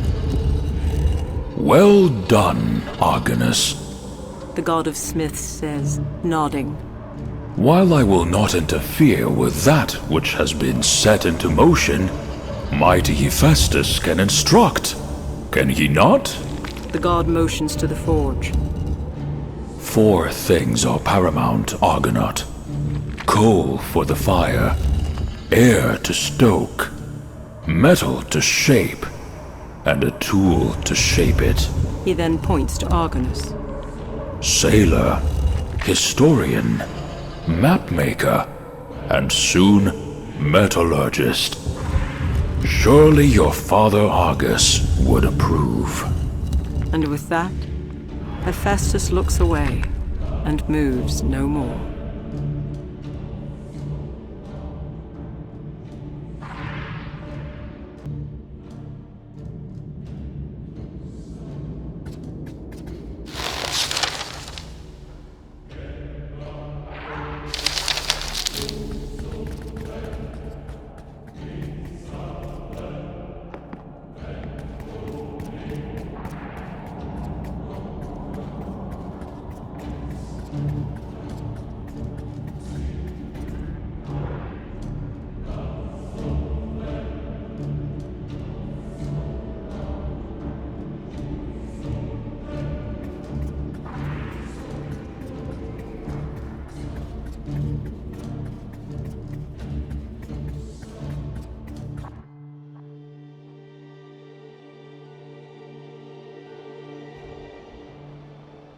The eye of the grey eye moves within the satchel, as if trying to escape its bindings.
Argonus sets the shovel to dirt, again and again, until the planks are completely covered.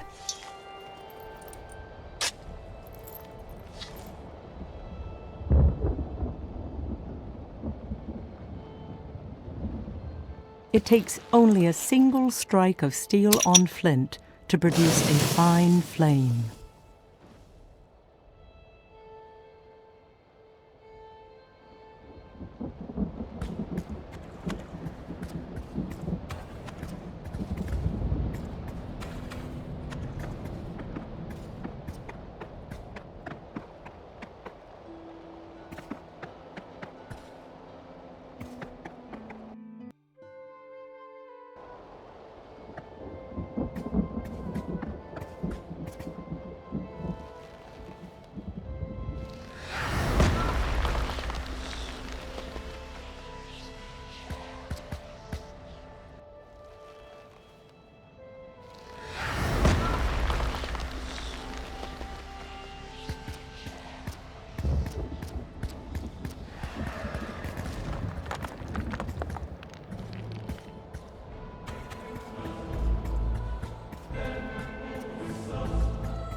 Under the watchful eye of the Cyclops, Argonus frees the soul of his friend, hoping the beast understands the sailor's intent.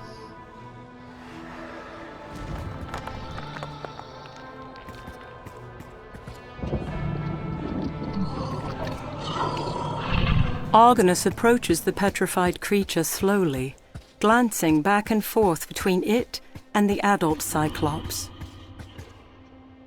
When Argonus reaches the stone creature, he realizes that the adult not only witnessed him freeing the soul of the Argonaut, but must have grasped what could be done for his child.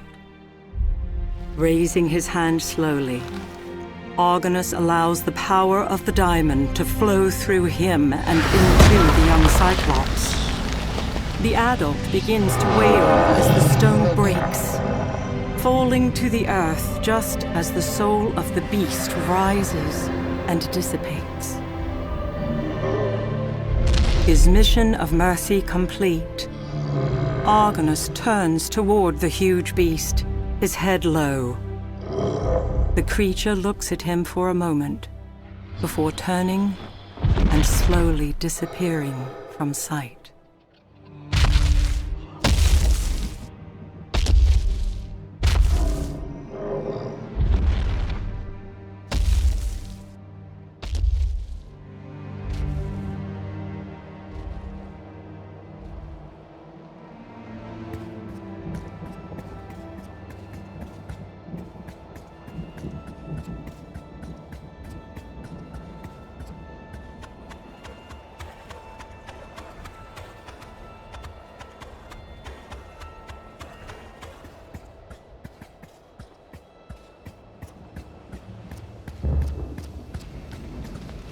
Cautiously, Argonus approaches the distraught Grey-Eye, their one eye held out before him, an olive branch extended.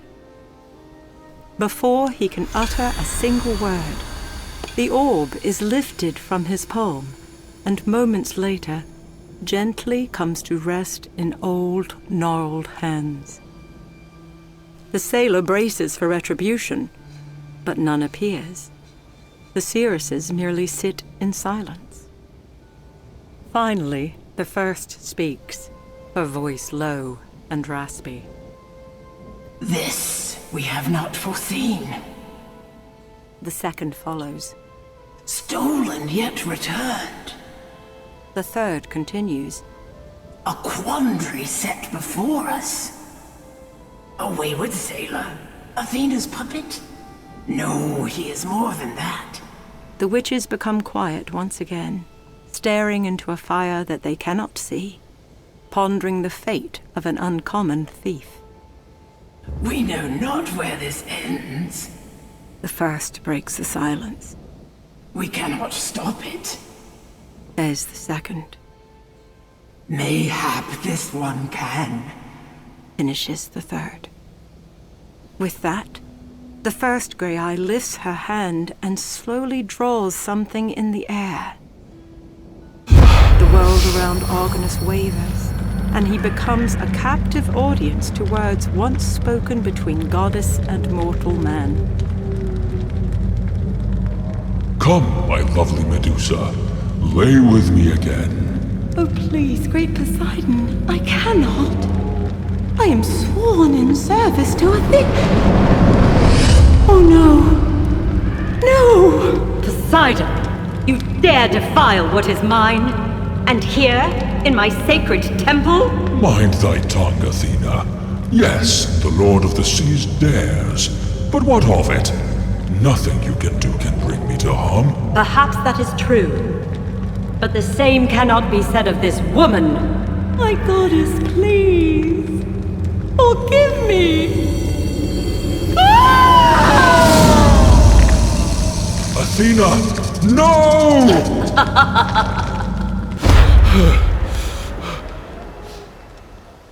As the words fade from his ears, Argonus searches for the witches in vain, wondering how a simple sailor can bear witness to such past events.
The great white horse recognizes Argonus, and within moments carries the sailor of the Argo over the gorge and into the grey skies above.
With a simple gesture, Argonus frees the soul of the animal from its stone prison.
With a simple gesture, Argonus frees the soul of the animal from its stone prison.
Argonus shows compassion for the poor creature, setting its soul free from the bewitchment that fell upon it.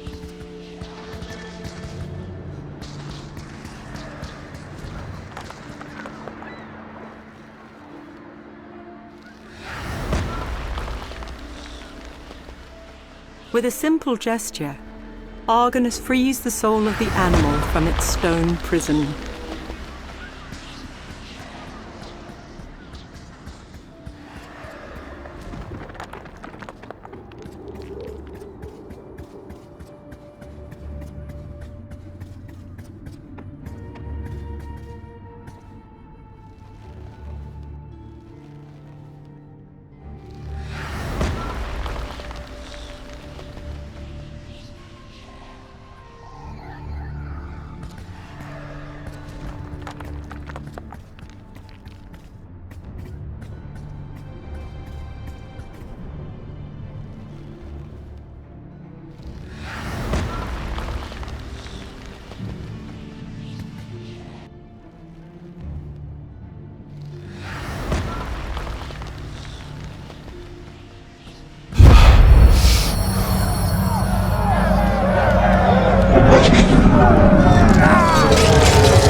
As the Hydra crumbles to the sod, the soul of the beast does not appear, nor does it succumb to Hades' call and depart to the underworld. Amidst the rubble, a large stone remains, unscathed by the power of the Daimon's touch.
The great white horse recognizes Argonus, and within moments carries the sailor of the Argo over the gorge and into the grey skies above.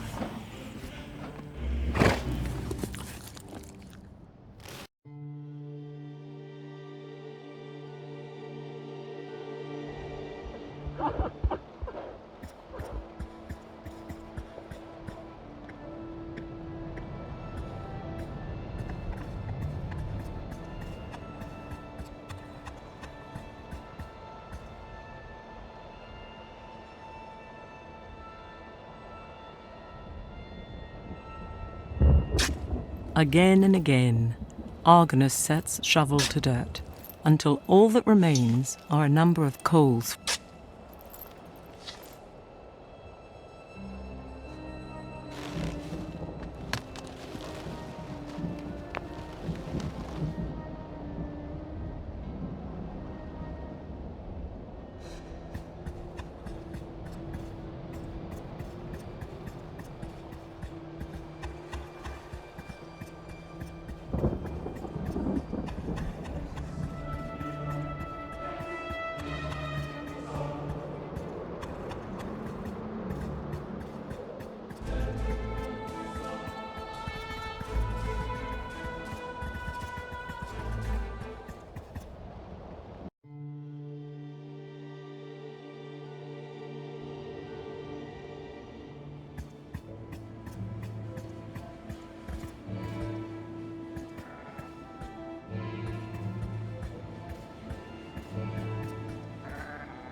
Argonus sets the petrified heart of the Hydra before Hephaestus, prompting the statue to life once more, without questioning the intent of the sailor, nor asking for a boon in return. The god's mighty hammer crashes down, freeing the creature's organ from its stone prison.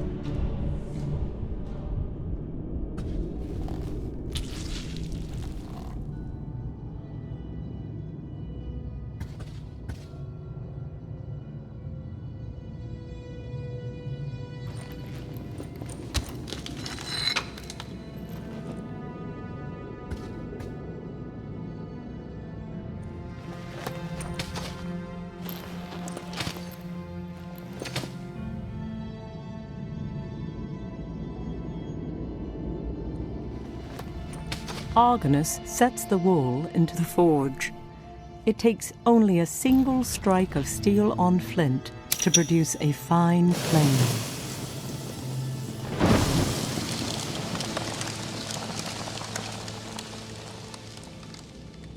Argonus squeezes the bellows repeatedly, fanning the flames of the forge until the coals blaze with an intense heat. The griffin's gold is set carefully within the forge. It doesn't take long for the soft metal to begin to glow. As if possessed by the spirit of Hephaestus himself, Argonus brings the hammer down on the gold again and again, reshaping once beautiful armor into a mass of precious metal. Divine power continues to drive his strokes, as unrecognizable form takes shape and after time, become something far more than the sailor thought he could construct. A light to drive away darkness.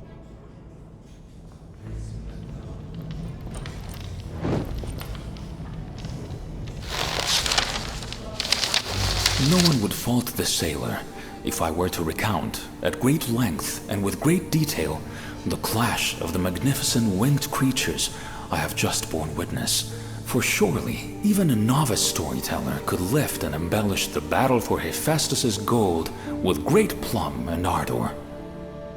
Nor shall I speak at great length about the god of the forge himself, although I would be remiss if I did not mention the great gift granted this sailor, a golden torch of unquenchable fire. I shall instead speak plainly on the thing that begs to be brought from shadow into light, the very nature of the gods themselves. I possess neither need nor desire to debate their existence, for I have received both mercy from their hands and been found wanting in their sight. No, it is not their divinity I question. It is their motives. Why would those who rule on high choose to inhabit stone visages on an uncharted isle? Why intercede with a simple sailor, graciously offering burden and blessing in equal portion? While these queries shall assail sleepless nights long after I depart these shores, one chilling question cannot be ignored.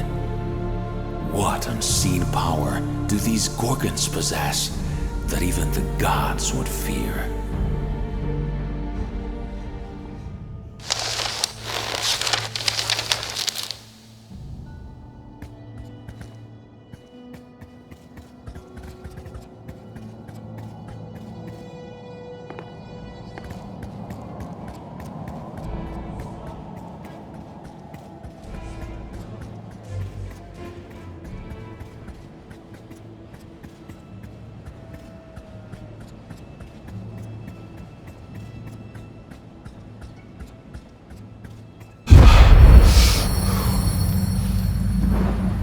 Come, Pellis, sit by the fire.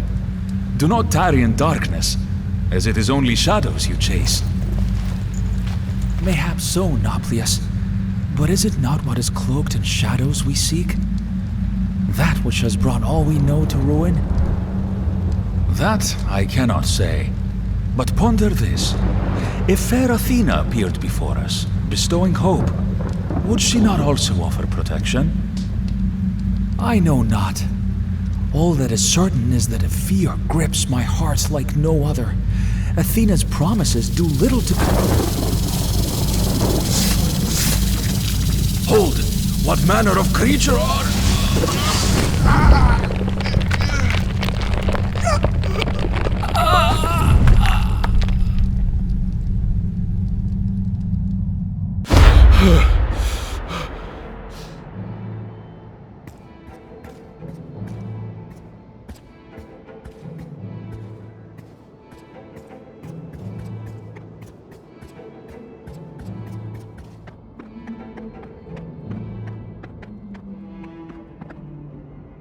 Argonus puts his weight against the stone, but he's unable to move the statue even a hand's breadth. Without warning, the Cyclops appears, his single eye moving back and forth between Argonus and the broken statuary. The docile creature wraps its massive fingers around the stone fragment, and, with a grunt, moves in the the Cyclops bellows at the sky before fixing its gaze on the historian. Argonus nods with understanding as the creature wanders away. The sailor's merciful boon has been paid back in full.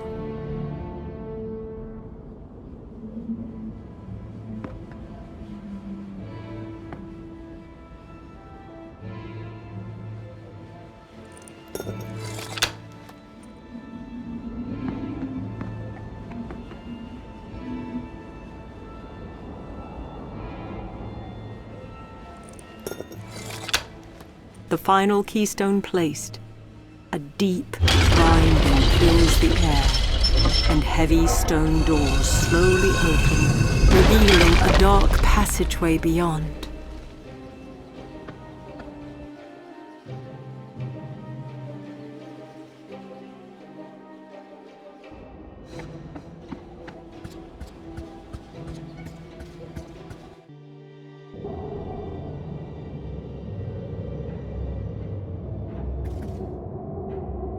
Unlike Hephaestus's forge, Argonus sets his torch into the oil, producing a bright flame within dark holes.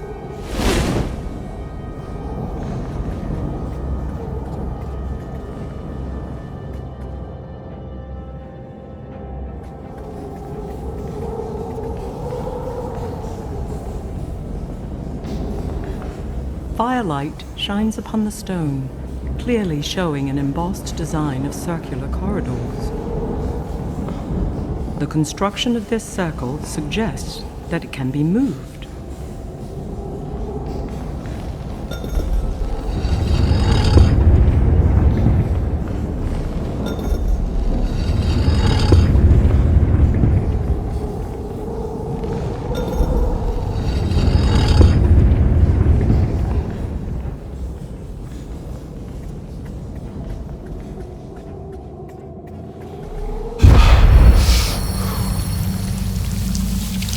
Milise file caparese.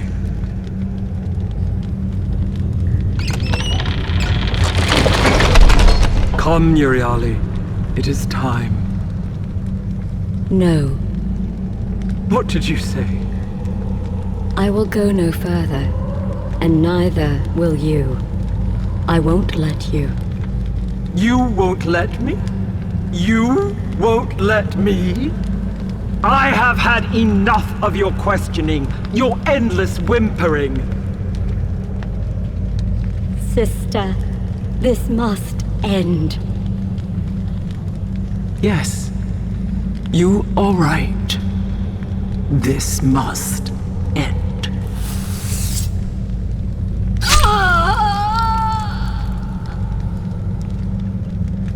What have you done, Thanatos? What was required? Goodbye, Euryale.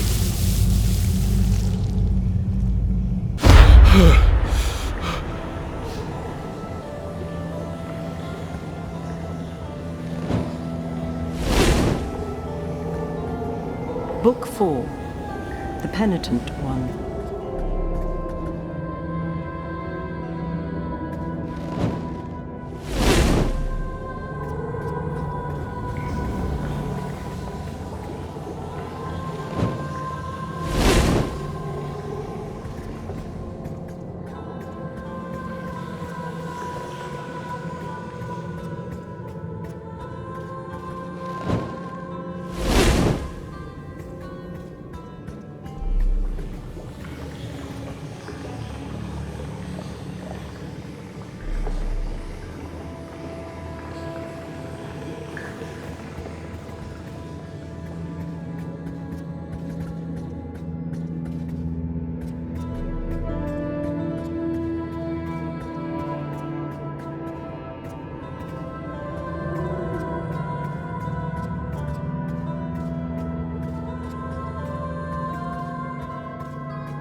Albeit now ensorcelled into stone, there is no doubt that this creature is a minotaur, consigned to roam these stone halls for all eternity.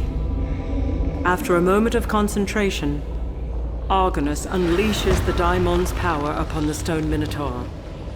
The beast crumbles to the ground, its soul never again to maunder dark corridors.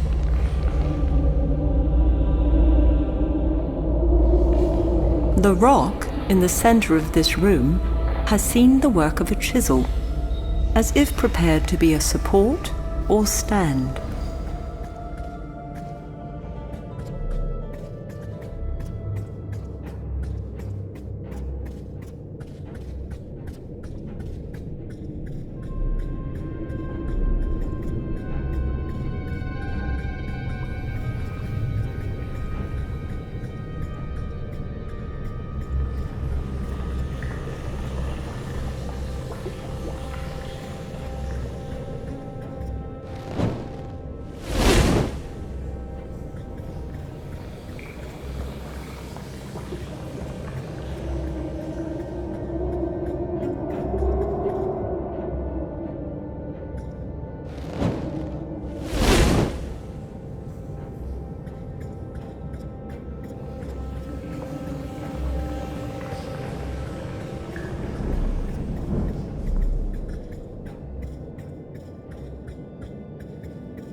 thanks to the gift of sight granted to him by the witches, Argonus recalls and recites the words spoken by Stheno.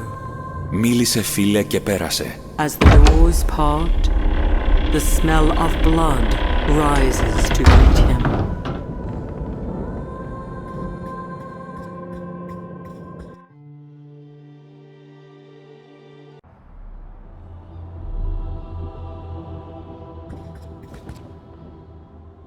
Rattled breathing leads Argonus to a broken form, half hidden against a stone wall within this dark chamber.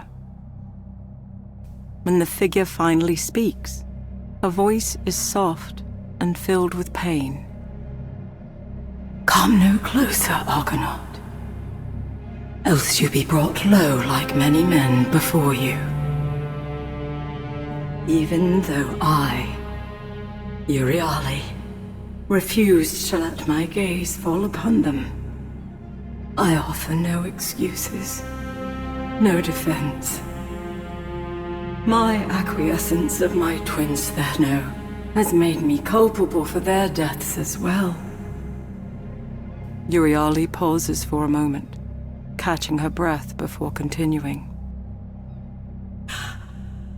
I can, however, offer you something else. Something you seek.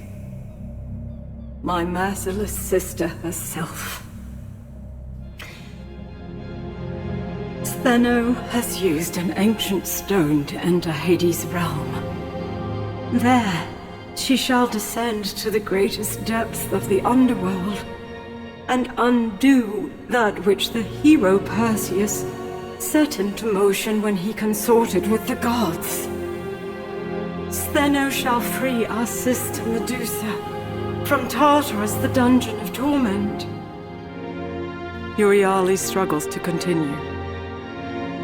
Athena was not content with the punishment Medusa suffered in life, so the goddess sent her there to live out eternity with the vile and the wicked. But Stheno shall not stop with Medusa's release. No. She shall rip wide the gates of Tartarus and set loose all souls, profane men and dreadful Titan alike, until the dungeon is empty and those it held spread like a pestilence upon the land of the living. For this is her vengeance against Perseus, against Athena, against all the gods, on Olympus and elsewhere. Stop her, Argonaut. Use our great horn to lure the mighty bronze giant Talos, for he can bring you to the gates of Hades' domain. Her voice raspy and fading, the Gorgon raises her head one last time. Forgive me, Mother. Let legend lay a wreath of mercy upon my wretched brow. And with that, Euryale, the penitent daughter of the sea goddess Quinto, passes from this world and into the next.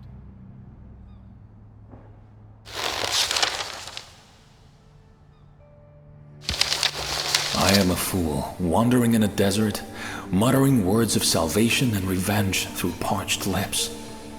Blindly I flailed about, searching for the blight that has overcome so many, and while each piece of the puzzle led me to water, I simply refused to drink. The Lord Poseidon himself revealed the first, when he spoke of the son of Danae and of Zeus. And while I knew this to be Perseus, I failed to recognize Poseidon's anguish was not bound to the death of his servants, but rather his lover, Medusa. Then the twin Gorgons, whom I had seen in a great vision, while protected from the effects of their dreadful gaze by the eye of the Grey Eye. Did repentant Euryale not say that she wished to mourn her sister in peace? It is now obvious that she spoke of dread Medusa, a woman that legend reveals fair Athena once cursed to wear a brow of vipers and turn men to stone. The goddess herself, when first met, readily admitted her hand stirred the waters of spite and vengeance. Now I see clearly that this sailor must do more than prevent the death of his shipmates. I must stop this dread ripple from becoming such a great wave as to pour unhindered from Hades' realm and drown all I hold dear.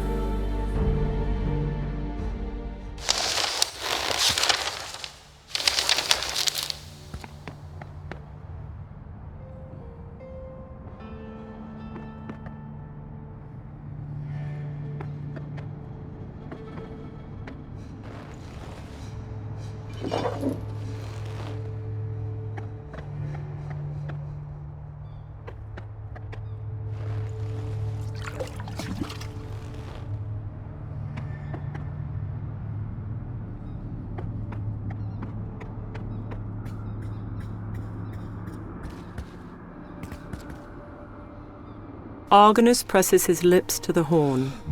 While impressive, the deep sound fails to draw out that of which Euryale spoke.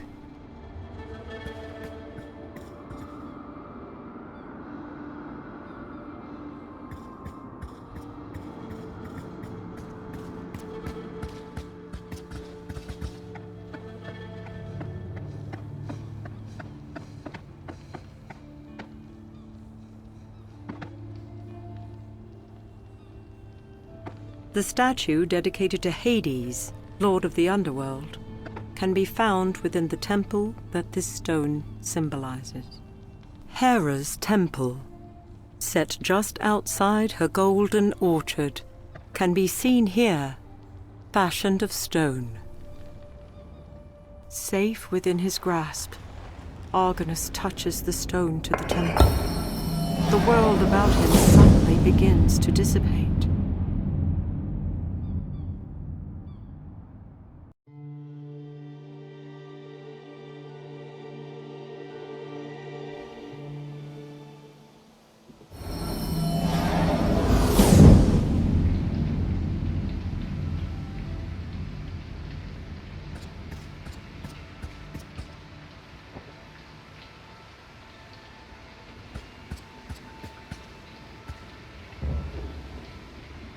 A few moments after the stone touches the light, the world around Argonus begins to swim.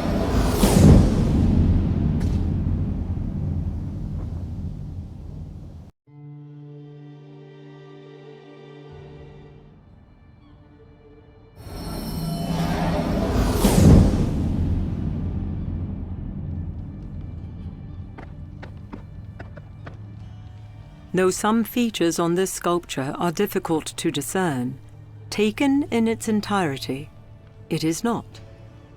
'Tis a stone map. As soon as Argonus moves the stone to the temple, the room falters and everything goes dim.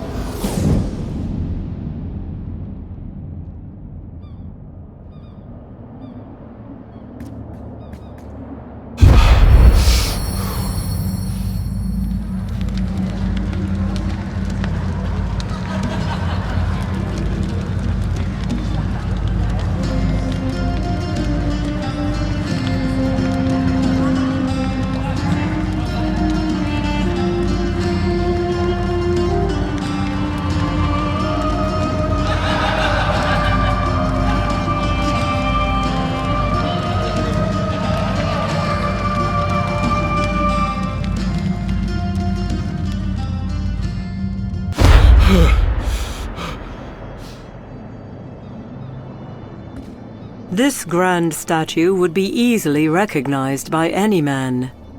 'Tis the god Apollo. This woman is further proof that none shall be spared the wrath set upon this isle.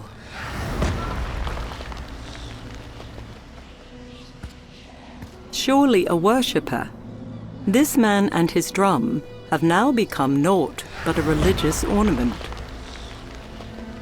This woman was caught unawares, having been transformed to stone while playing for her god.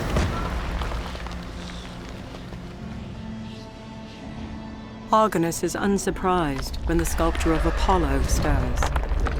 After all, he has come to expect such things upon this enchanted isle. What does startle him, however, is how casually the son of Zeus dismisses him out of hand. How is it that a mere sailor may enter my temple and approach Apollo in such a manner, his hands empty of tribute, no song upon his lips? The god's voice becomes despondent. Look about you. All things have been diminished. This sanctuary, once full of music, is now naught but a tomb of silence. I sense that you would require something of me. Yet you, a scholar, do not bring me the very thing which my heart desires.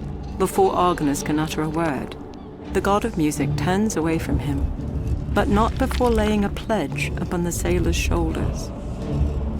Return with an offering worthy of one such as I, and the light of Apollo may yet shine upon you.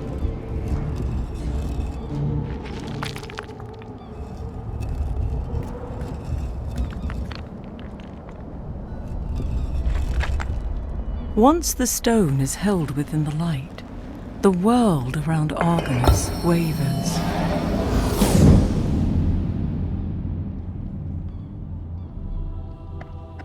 This area, at first glance, this boat appears to be nothing more than a child's toy. However, upon closer examination, it is quite familiar. 'Tis the faithful Argo. His hand shaking, Argonus moves the model of his father's ship from shallow waters to the beach surrounding it. As soon as Argonus moves the stone to the temple, the room falters and everything goes dim.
Once the stone is held within the light, the world around Argonus wavers.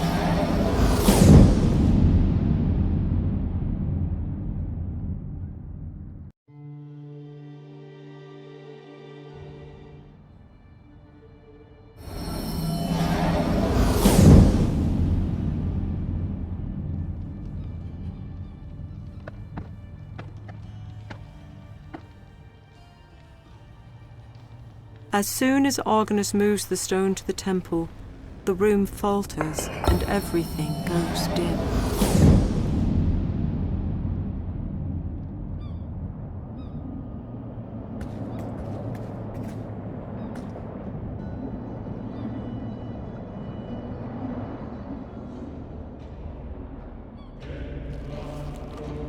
As soon as Argonus lays the lyre at the feet of the statue, the god of truth and prophecy awakens once again.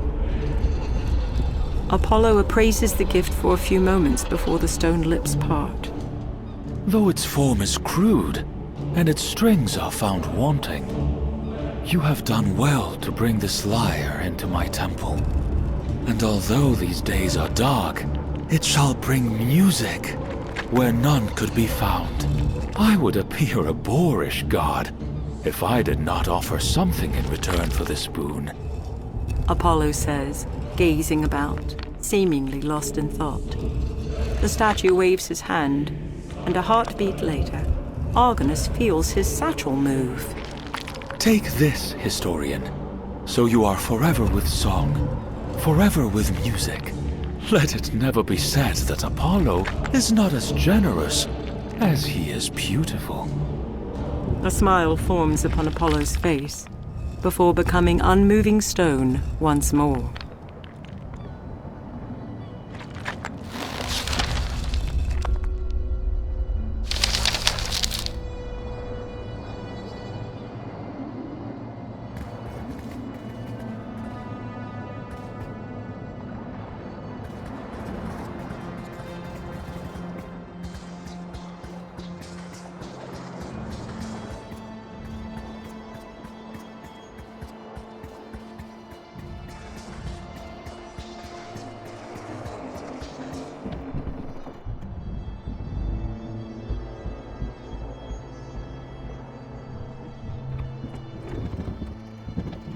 Amidst bold heroes, none rose above great Admetus, who now stands bewitched within a husk of stone and clay.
'Twould appear to be nothing more than an ordinary skull, if not for the small green glint in its eye.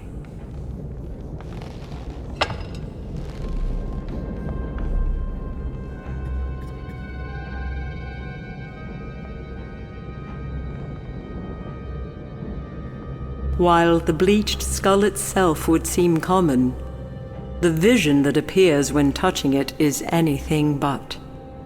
That of a dark castle and eyes of flame.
This mechanism is not merely unusual.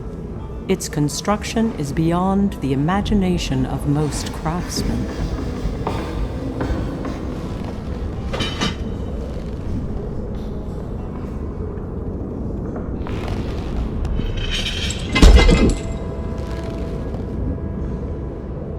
Argonus pulls the wooden handle, and with a groan of protest, the platform beneath his feet begins to move.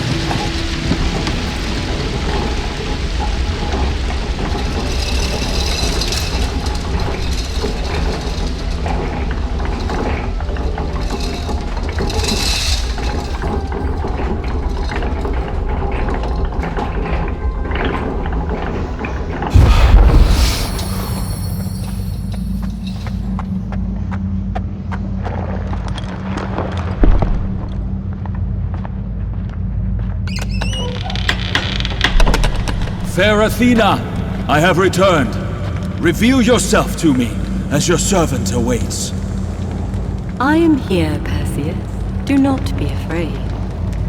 Did you accomplish the task I set before you? I have, my lady. The Grey Eye revealed the location of Hera's nymphs, who in turn provided me with the sack you see before you.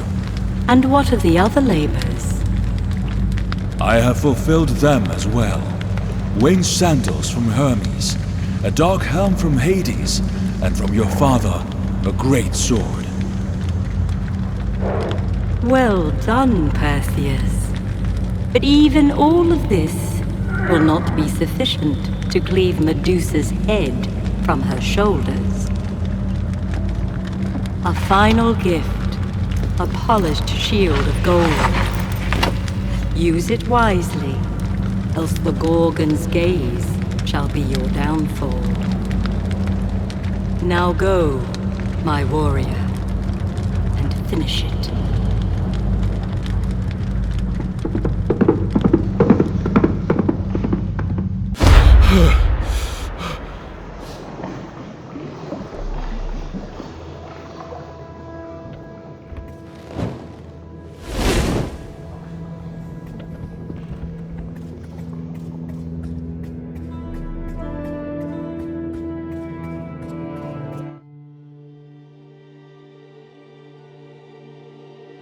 Entranced, Argonus moves unconsciously forward, drawn to the lilting sound of the siren's call. As feet sink into the wet sand, a familiar voice rises above the haunting aria. It speaks to him as a lover might. Hold, my sailor. Go no further. Argonus is knocked to the earth as a rift opens in the sky, and a goddess once again steps into his mortal world, blocking the path ahead. The beckoning ballad momentarily fades from his ears, only to be replaced by Athena's words of quiet rebuke. Argonus, she says, shaking her head, her eyes kind. Is this what fair Athena has become? A map-maker's keeper? A deliverer of historians? You, of all men, know that no living creature can resist the web that the daughters of Achelous spin. The siren's song would surely lead you to ruin.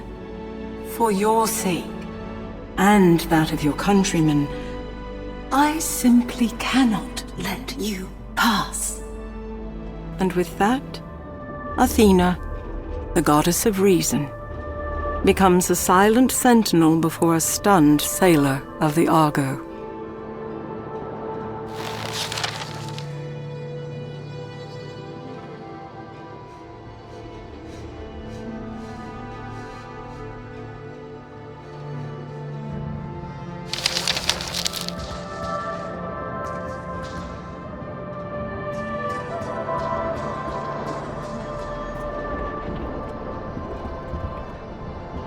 Freed from the rocks below, the remnants of a once great ship have washed upon the shore.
Hoping that he has guessed correctly, Argonus removes the heart from his satchel and plunges it between ancient ribs.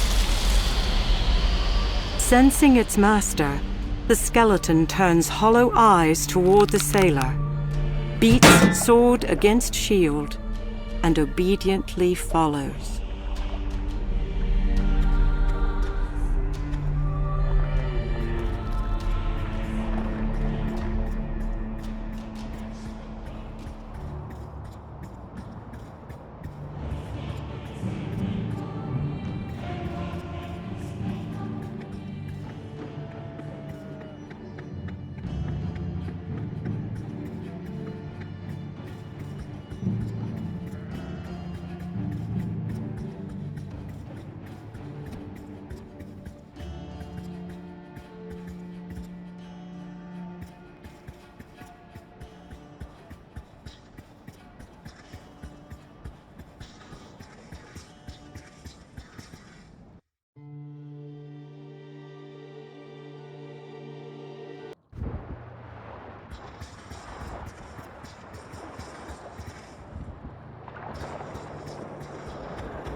Argonus places a shell into the palm of his undead vassal.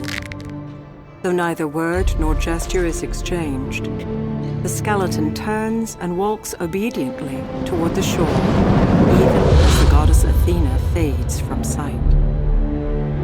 When the warrior arrives, the curious look upon the face of the siren quickly turns to horror as she recognizes the god-imbued power held aloft within fingers of bone.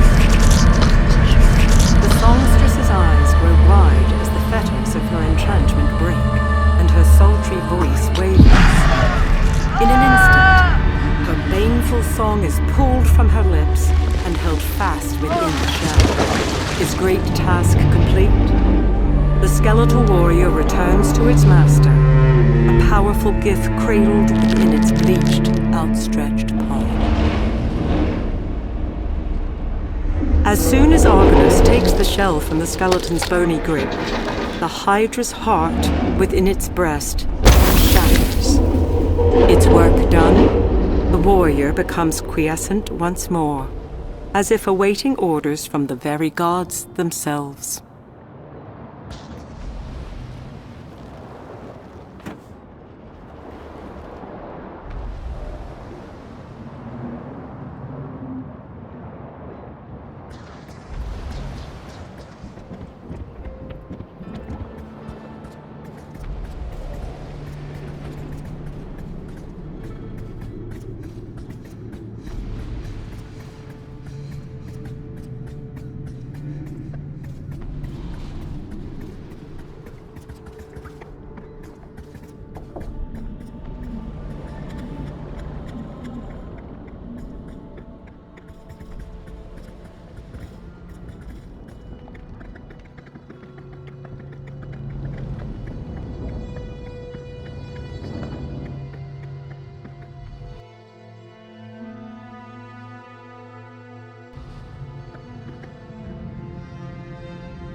Once the stone is held within the light, the world around Argonus wavers.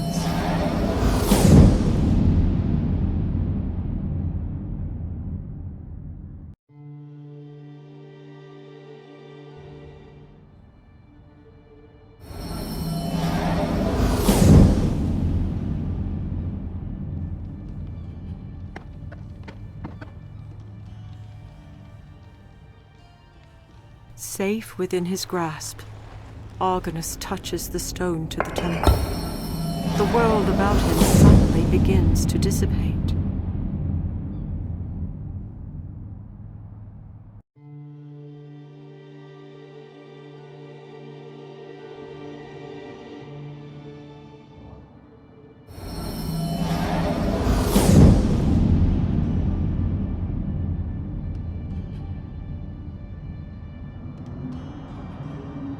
A few moments after the stone touches the light, the world around Argonus begins to swim.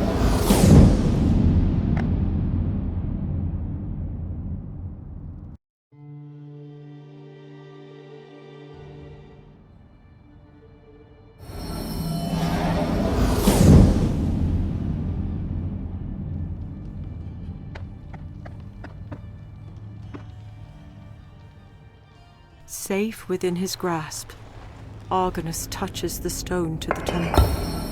The world about him suddenly begins to dissipate.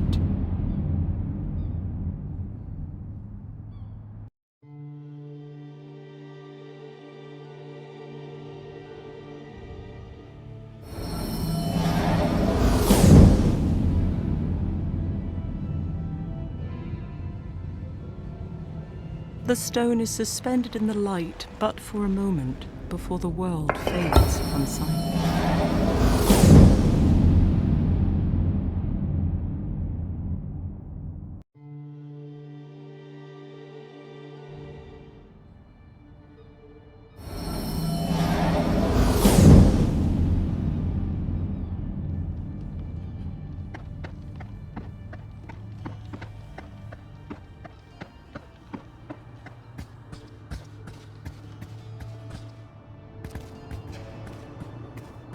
The owl cocks its head, as if listening.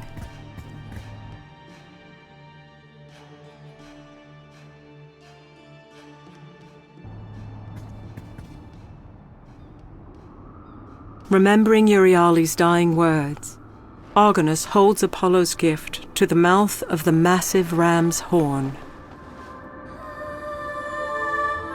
The lilting song of the daughters of Achelous pours from the shell, spreading a grand, beguiling melody throughout the valley below. Within moments, the mountain under Argonus begins to rumble, and the sound of resounding, massive footfalls can be heard over the haunting din. Although he has witnessed many events that no other living mortal has beheld, still Argonus's heart is filled with a terrible awe as Talos appears through the sea fog. Drawn by the siren's call, the bronze giant moves steadily, striding toward the mountain until its massive head fills the arched windows of the Gorgon's lair. Before becoming completely still, Talos extends his hand as if in invitation.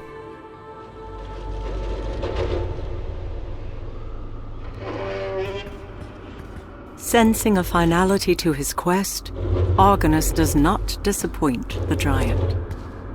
With a deep breath, the sailor steps hesitantly onto the immense bronze palm. Argonus girds himself as if bracing for the crash of a mighty wave, and great Talos turns from the mountain and begins moving once again. As the giant lumbers, far above the dark sea below, the air around Argonus becomes heavy, and the skies part at the bidding of his guardian goddess. Athena, once again revealed in glory, smiles as she speaks. Argonus, my hero, my warrior.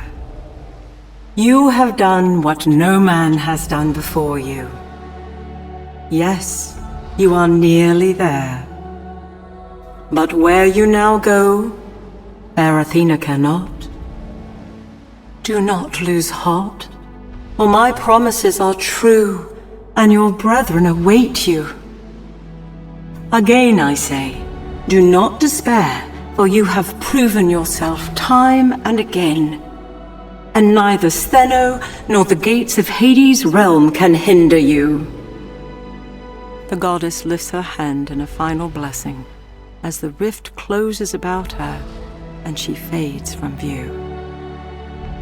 Fare thee well, sailor of the Argo. Fare thee well.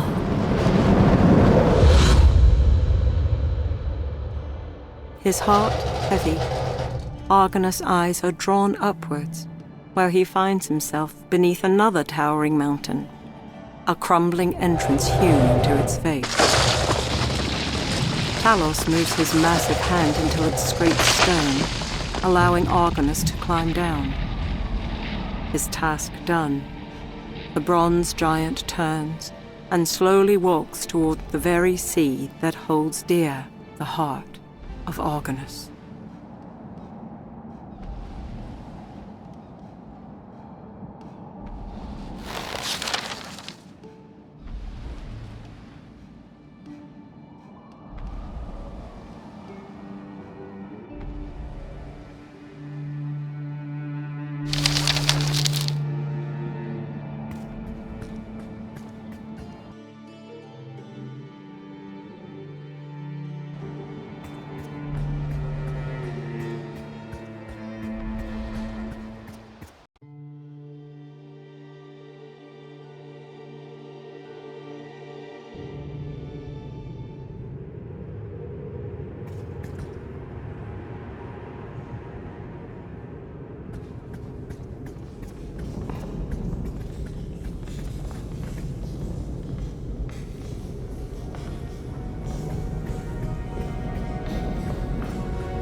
Book 5. These Dark Shores.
Argonus puts his weight against the wood.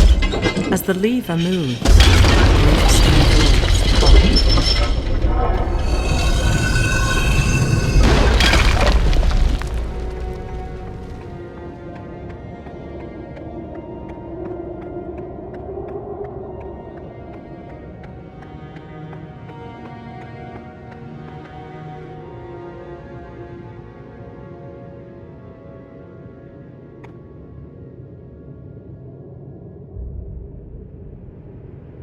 a few moments after the stone touches the light, the world around Argonus begins to swim.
Argonus removes the buckler from his back and carefully places it on the floor. The result is immediate and startling. The shaft of light bounces off the reflective shield, and within moments, the entire cavern is illuminated by an unearthly glow.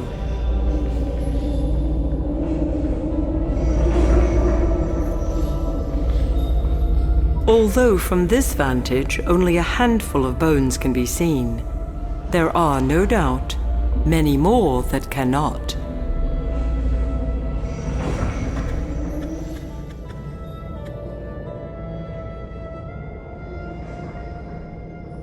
The rusted chain is no match for the enchanted sword. As iron links fold, a loud crash shakes the chamber, and the horror that was held captive high above settles on the stone floor below. This lad is none other than Leodocus, son of Pero, who in turn was daughter of Neleus. How he entered into this labyrinth shall now forever be a mystery.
I have ventured deep into the mountain, through twisting corridors made of stone, lit by nothing more than the shifting light of my faithful torch and the scarce oil-filled vessel. The darkness of the labyrinth is as nothing compared to that which haunts me. A query so disquieting, so disheartening, that I have dared not glance too deep into it, lest I be pulled under. That is, until now. Where are the sailors of the Argo? Where are those men whom fair Athena has seen fully flesh with her own eyes? Surely they must live, but standing before slain Leodocus, my faith falters. I recall the goddess's words, reciting them aloud, as if in them was held some great power. But my voice merely finds walls of stone. Should I follow these echoes into darkness? No. On this day, when strength fails and mortal ills prevail, I shall refine my will within the flames of hope and cast away doubt.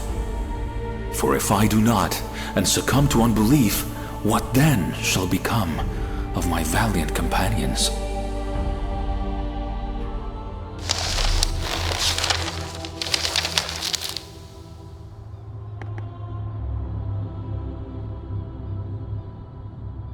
As soon as Argonus moves the stone to the temple, the room falters and everything goes dim.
Stand aside, Charon.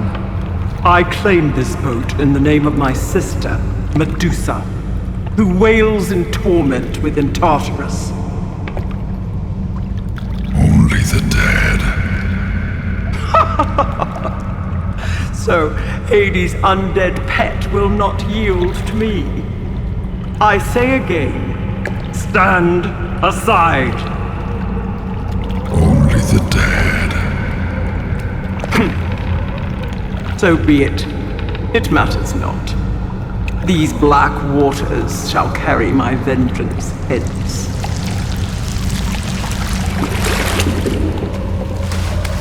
I shall return, boatman, with the hosts of the dead in my wake.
The emaciated man, if one such as Charon can be called a man, is draped in tattered robes. His skeletal hand is wrapped about an intricately carved rowing oar.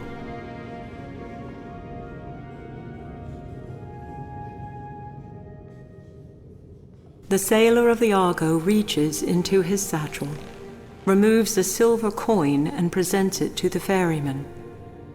Charon gazes upon it for a moment, then simply shakes his head. Before Argonus can offer protest, distant sounds rise from the river, whispers echoing off wet stone within the damp cavern. Within moments, new voices join the others, creating a disquieting chorus of shouts and cheers.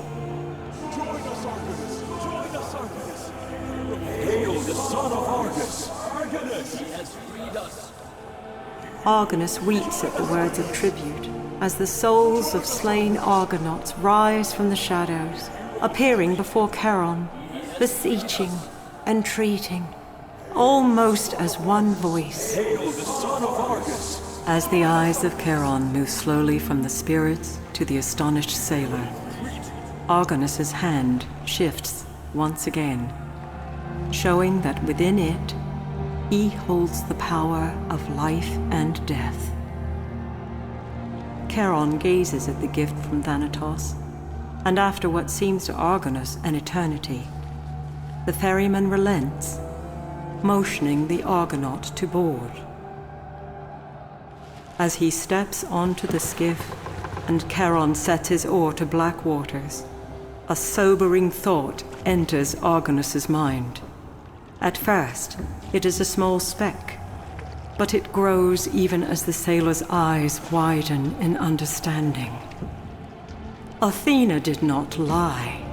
She fulfilled her promise. She granted him a boat from this isle, but not the one he imagined. No, not this one. Grasping this great deception, a wave of anger crashes over Argonus, nearly drowning him in its fury. He who had supped, fought, and bled beside hero Jason, he who had sailed seas no man had set oar within, he had been played the fool. But even as this vile thought seeks to overcome him, to bring him to his knees, another appears. It is different from the last and whispers something new into Argonus's ear. Something far more powerful. Perhaps he had washed up onto these shores, a sailor, a historian, a map maker, and yes, the puppet of a goddess. Perhaps this was so. But has he not now become so much more? A hero in his own right, with a story yet to complete.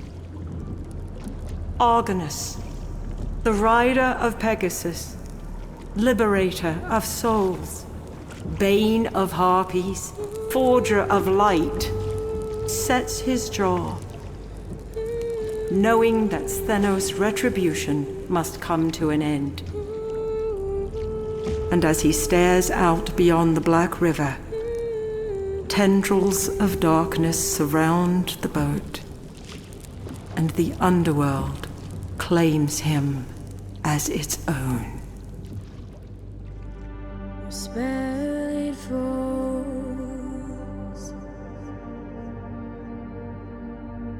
falls over me,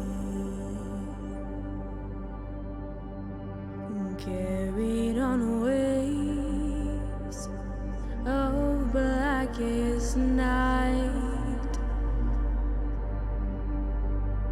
Dark waters rise, rise over me.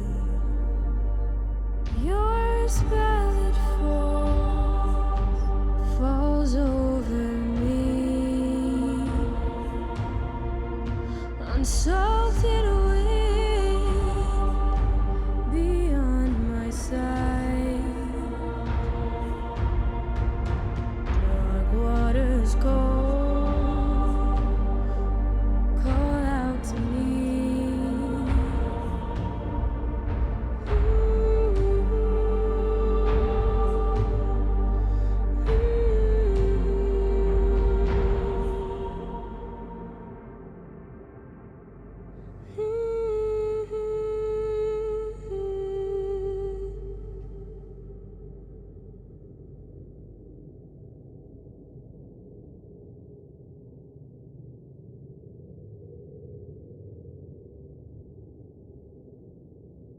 Epilogue.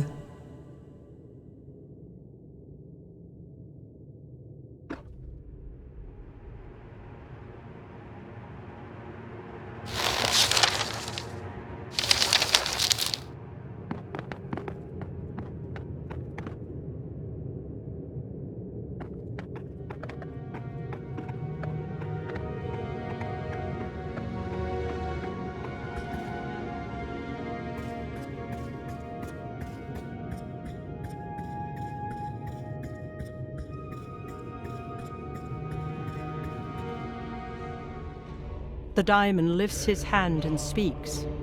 Well done, Argonaut, for thou hast accomplished that which I could not.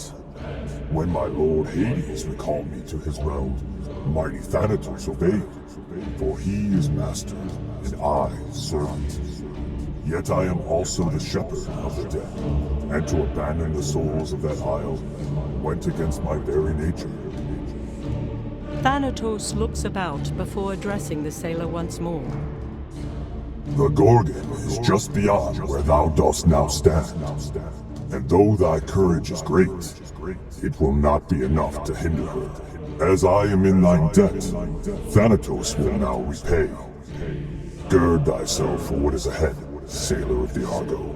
And with that, the diamond fades into the darkness.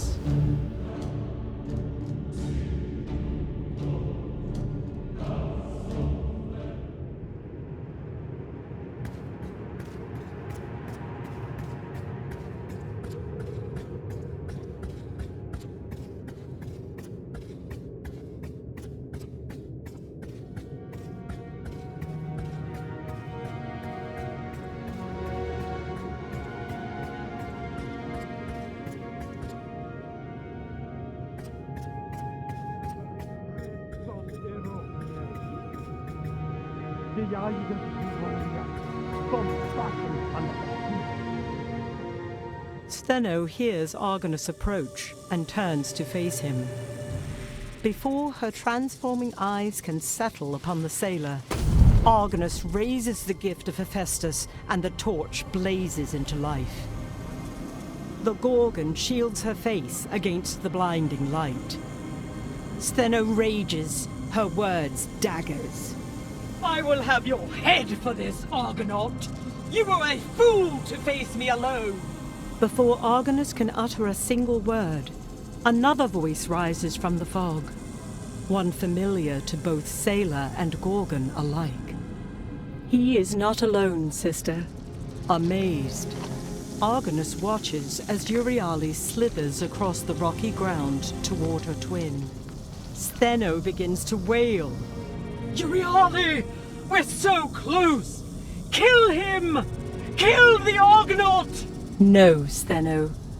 I will not, Euryale replies, her voice strong, her body restored by a grateful daimon.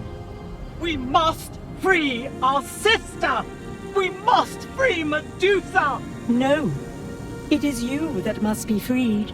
Freed of your madness. That, Euryale grabs hold of her sister, and the light of Hephaestus becomes like the sun, engulfing its occupants and driving the darkness from every corner of the cavern. As suddenly as it appeared, the light fades, leaving a stunned sailor of the Argo standing alone within this dread hole. It takes a moment for Argonus's eyes to adjust to the darkness. Before him is a statue, or rather 2 statues, embraced in time. The hand of Argonus shifts one last time, and he lets the diamond's mercy flow through his body and into the embracing statues. Stone shatters and rains down upon the rocky floor. The spirit of Steno rises first, her soul transformed into the woman she once was. As the sailor looks on, the massive gates behind Steno begin to open. Argonus watches as Steno's eyes widen in fear as she is pulled into Tartarus, a terrifying shriek upon her lips. The stone doors begin to move once again, and within moments they close, and a sound like a peal of thunder echoes throughout the room. The Gorgon's screams become distant until they, too, fade from his ears. Her sister gone, the soul of Euryale rises from the rubble to speak once more to the son of Argus. Thank you, Argonaut, she says. What you have done is good and right. Do not pity my sister, for this time her punishment is just. Do not pity me, as your grace has freed me from a life of torment, and now I can rest my weary head. But what of you? Euryale says as 2 great portals appear. By your actions, you have earned a place in the golden fields of Elysium beside your brethren. You may stay here and be at peace, where your labors will be naught. Or perhaps your story is not yet finished. If you so choose, you may return to grey swells and blue seas. With those final words, the soul of Euryale departs into the portal and is seen no more.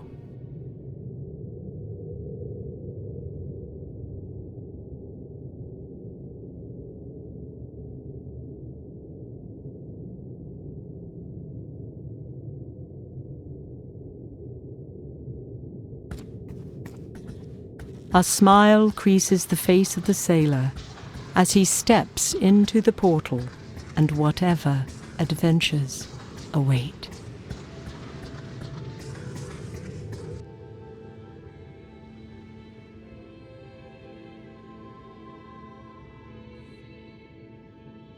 Now bend your ear one last time to Calliope, lover of Ares and muse of much renown. The story of Argonus and the gods of stone has been told in epic verse, and like the namesaked sailor, I too must depart from this isle, putting aside quill and parchment. Argonus has fashioned a mighty ship, manned by a new crew of Argonauts, and tirelessly recounts his adventures upon the uncharted isle of Mythos. And while his legendary journeys continue, the curtain has been drawn, and our role in this grand play is at an end.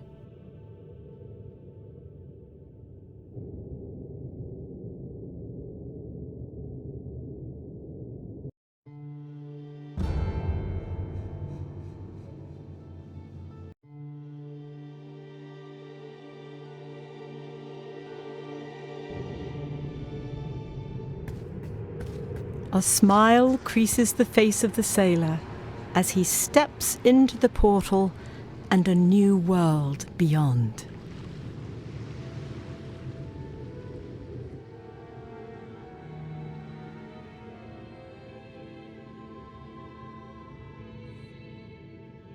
Now, bend your ear one last time to Calliope, lover of Ares and muse of much renown. The story of Argonus and the gods of stone has been told in epic verse, and like the namesaked sailor, I too must depart from this isle, putting aside quill and parchment. Argonus has been reunited with his brethren, and walks the golden fields with his mother and father. And while the day may yet come when his legendary journeys continue, for now, the curtain has been drawn, and our role in this grand play is at an end.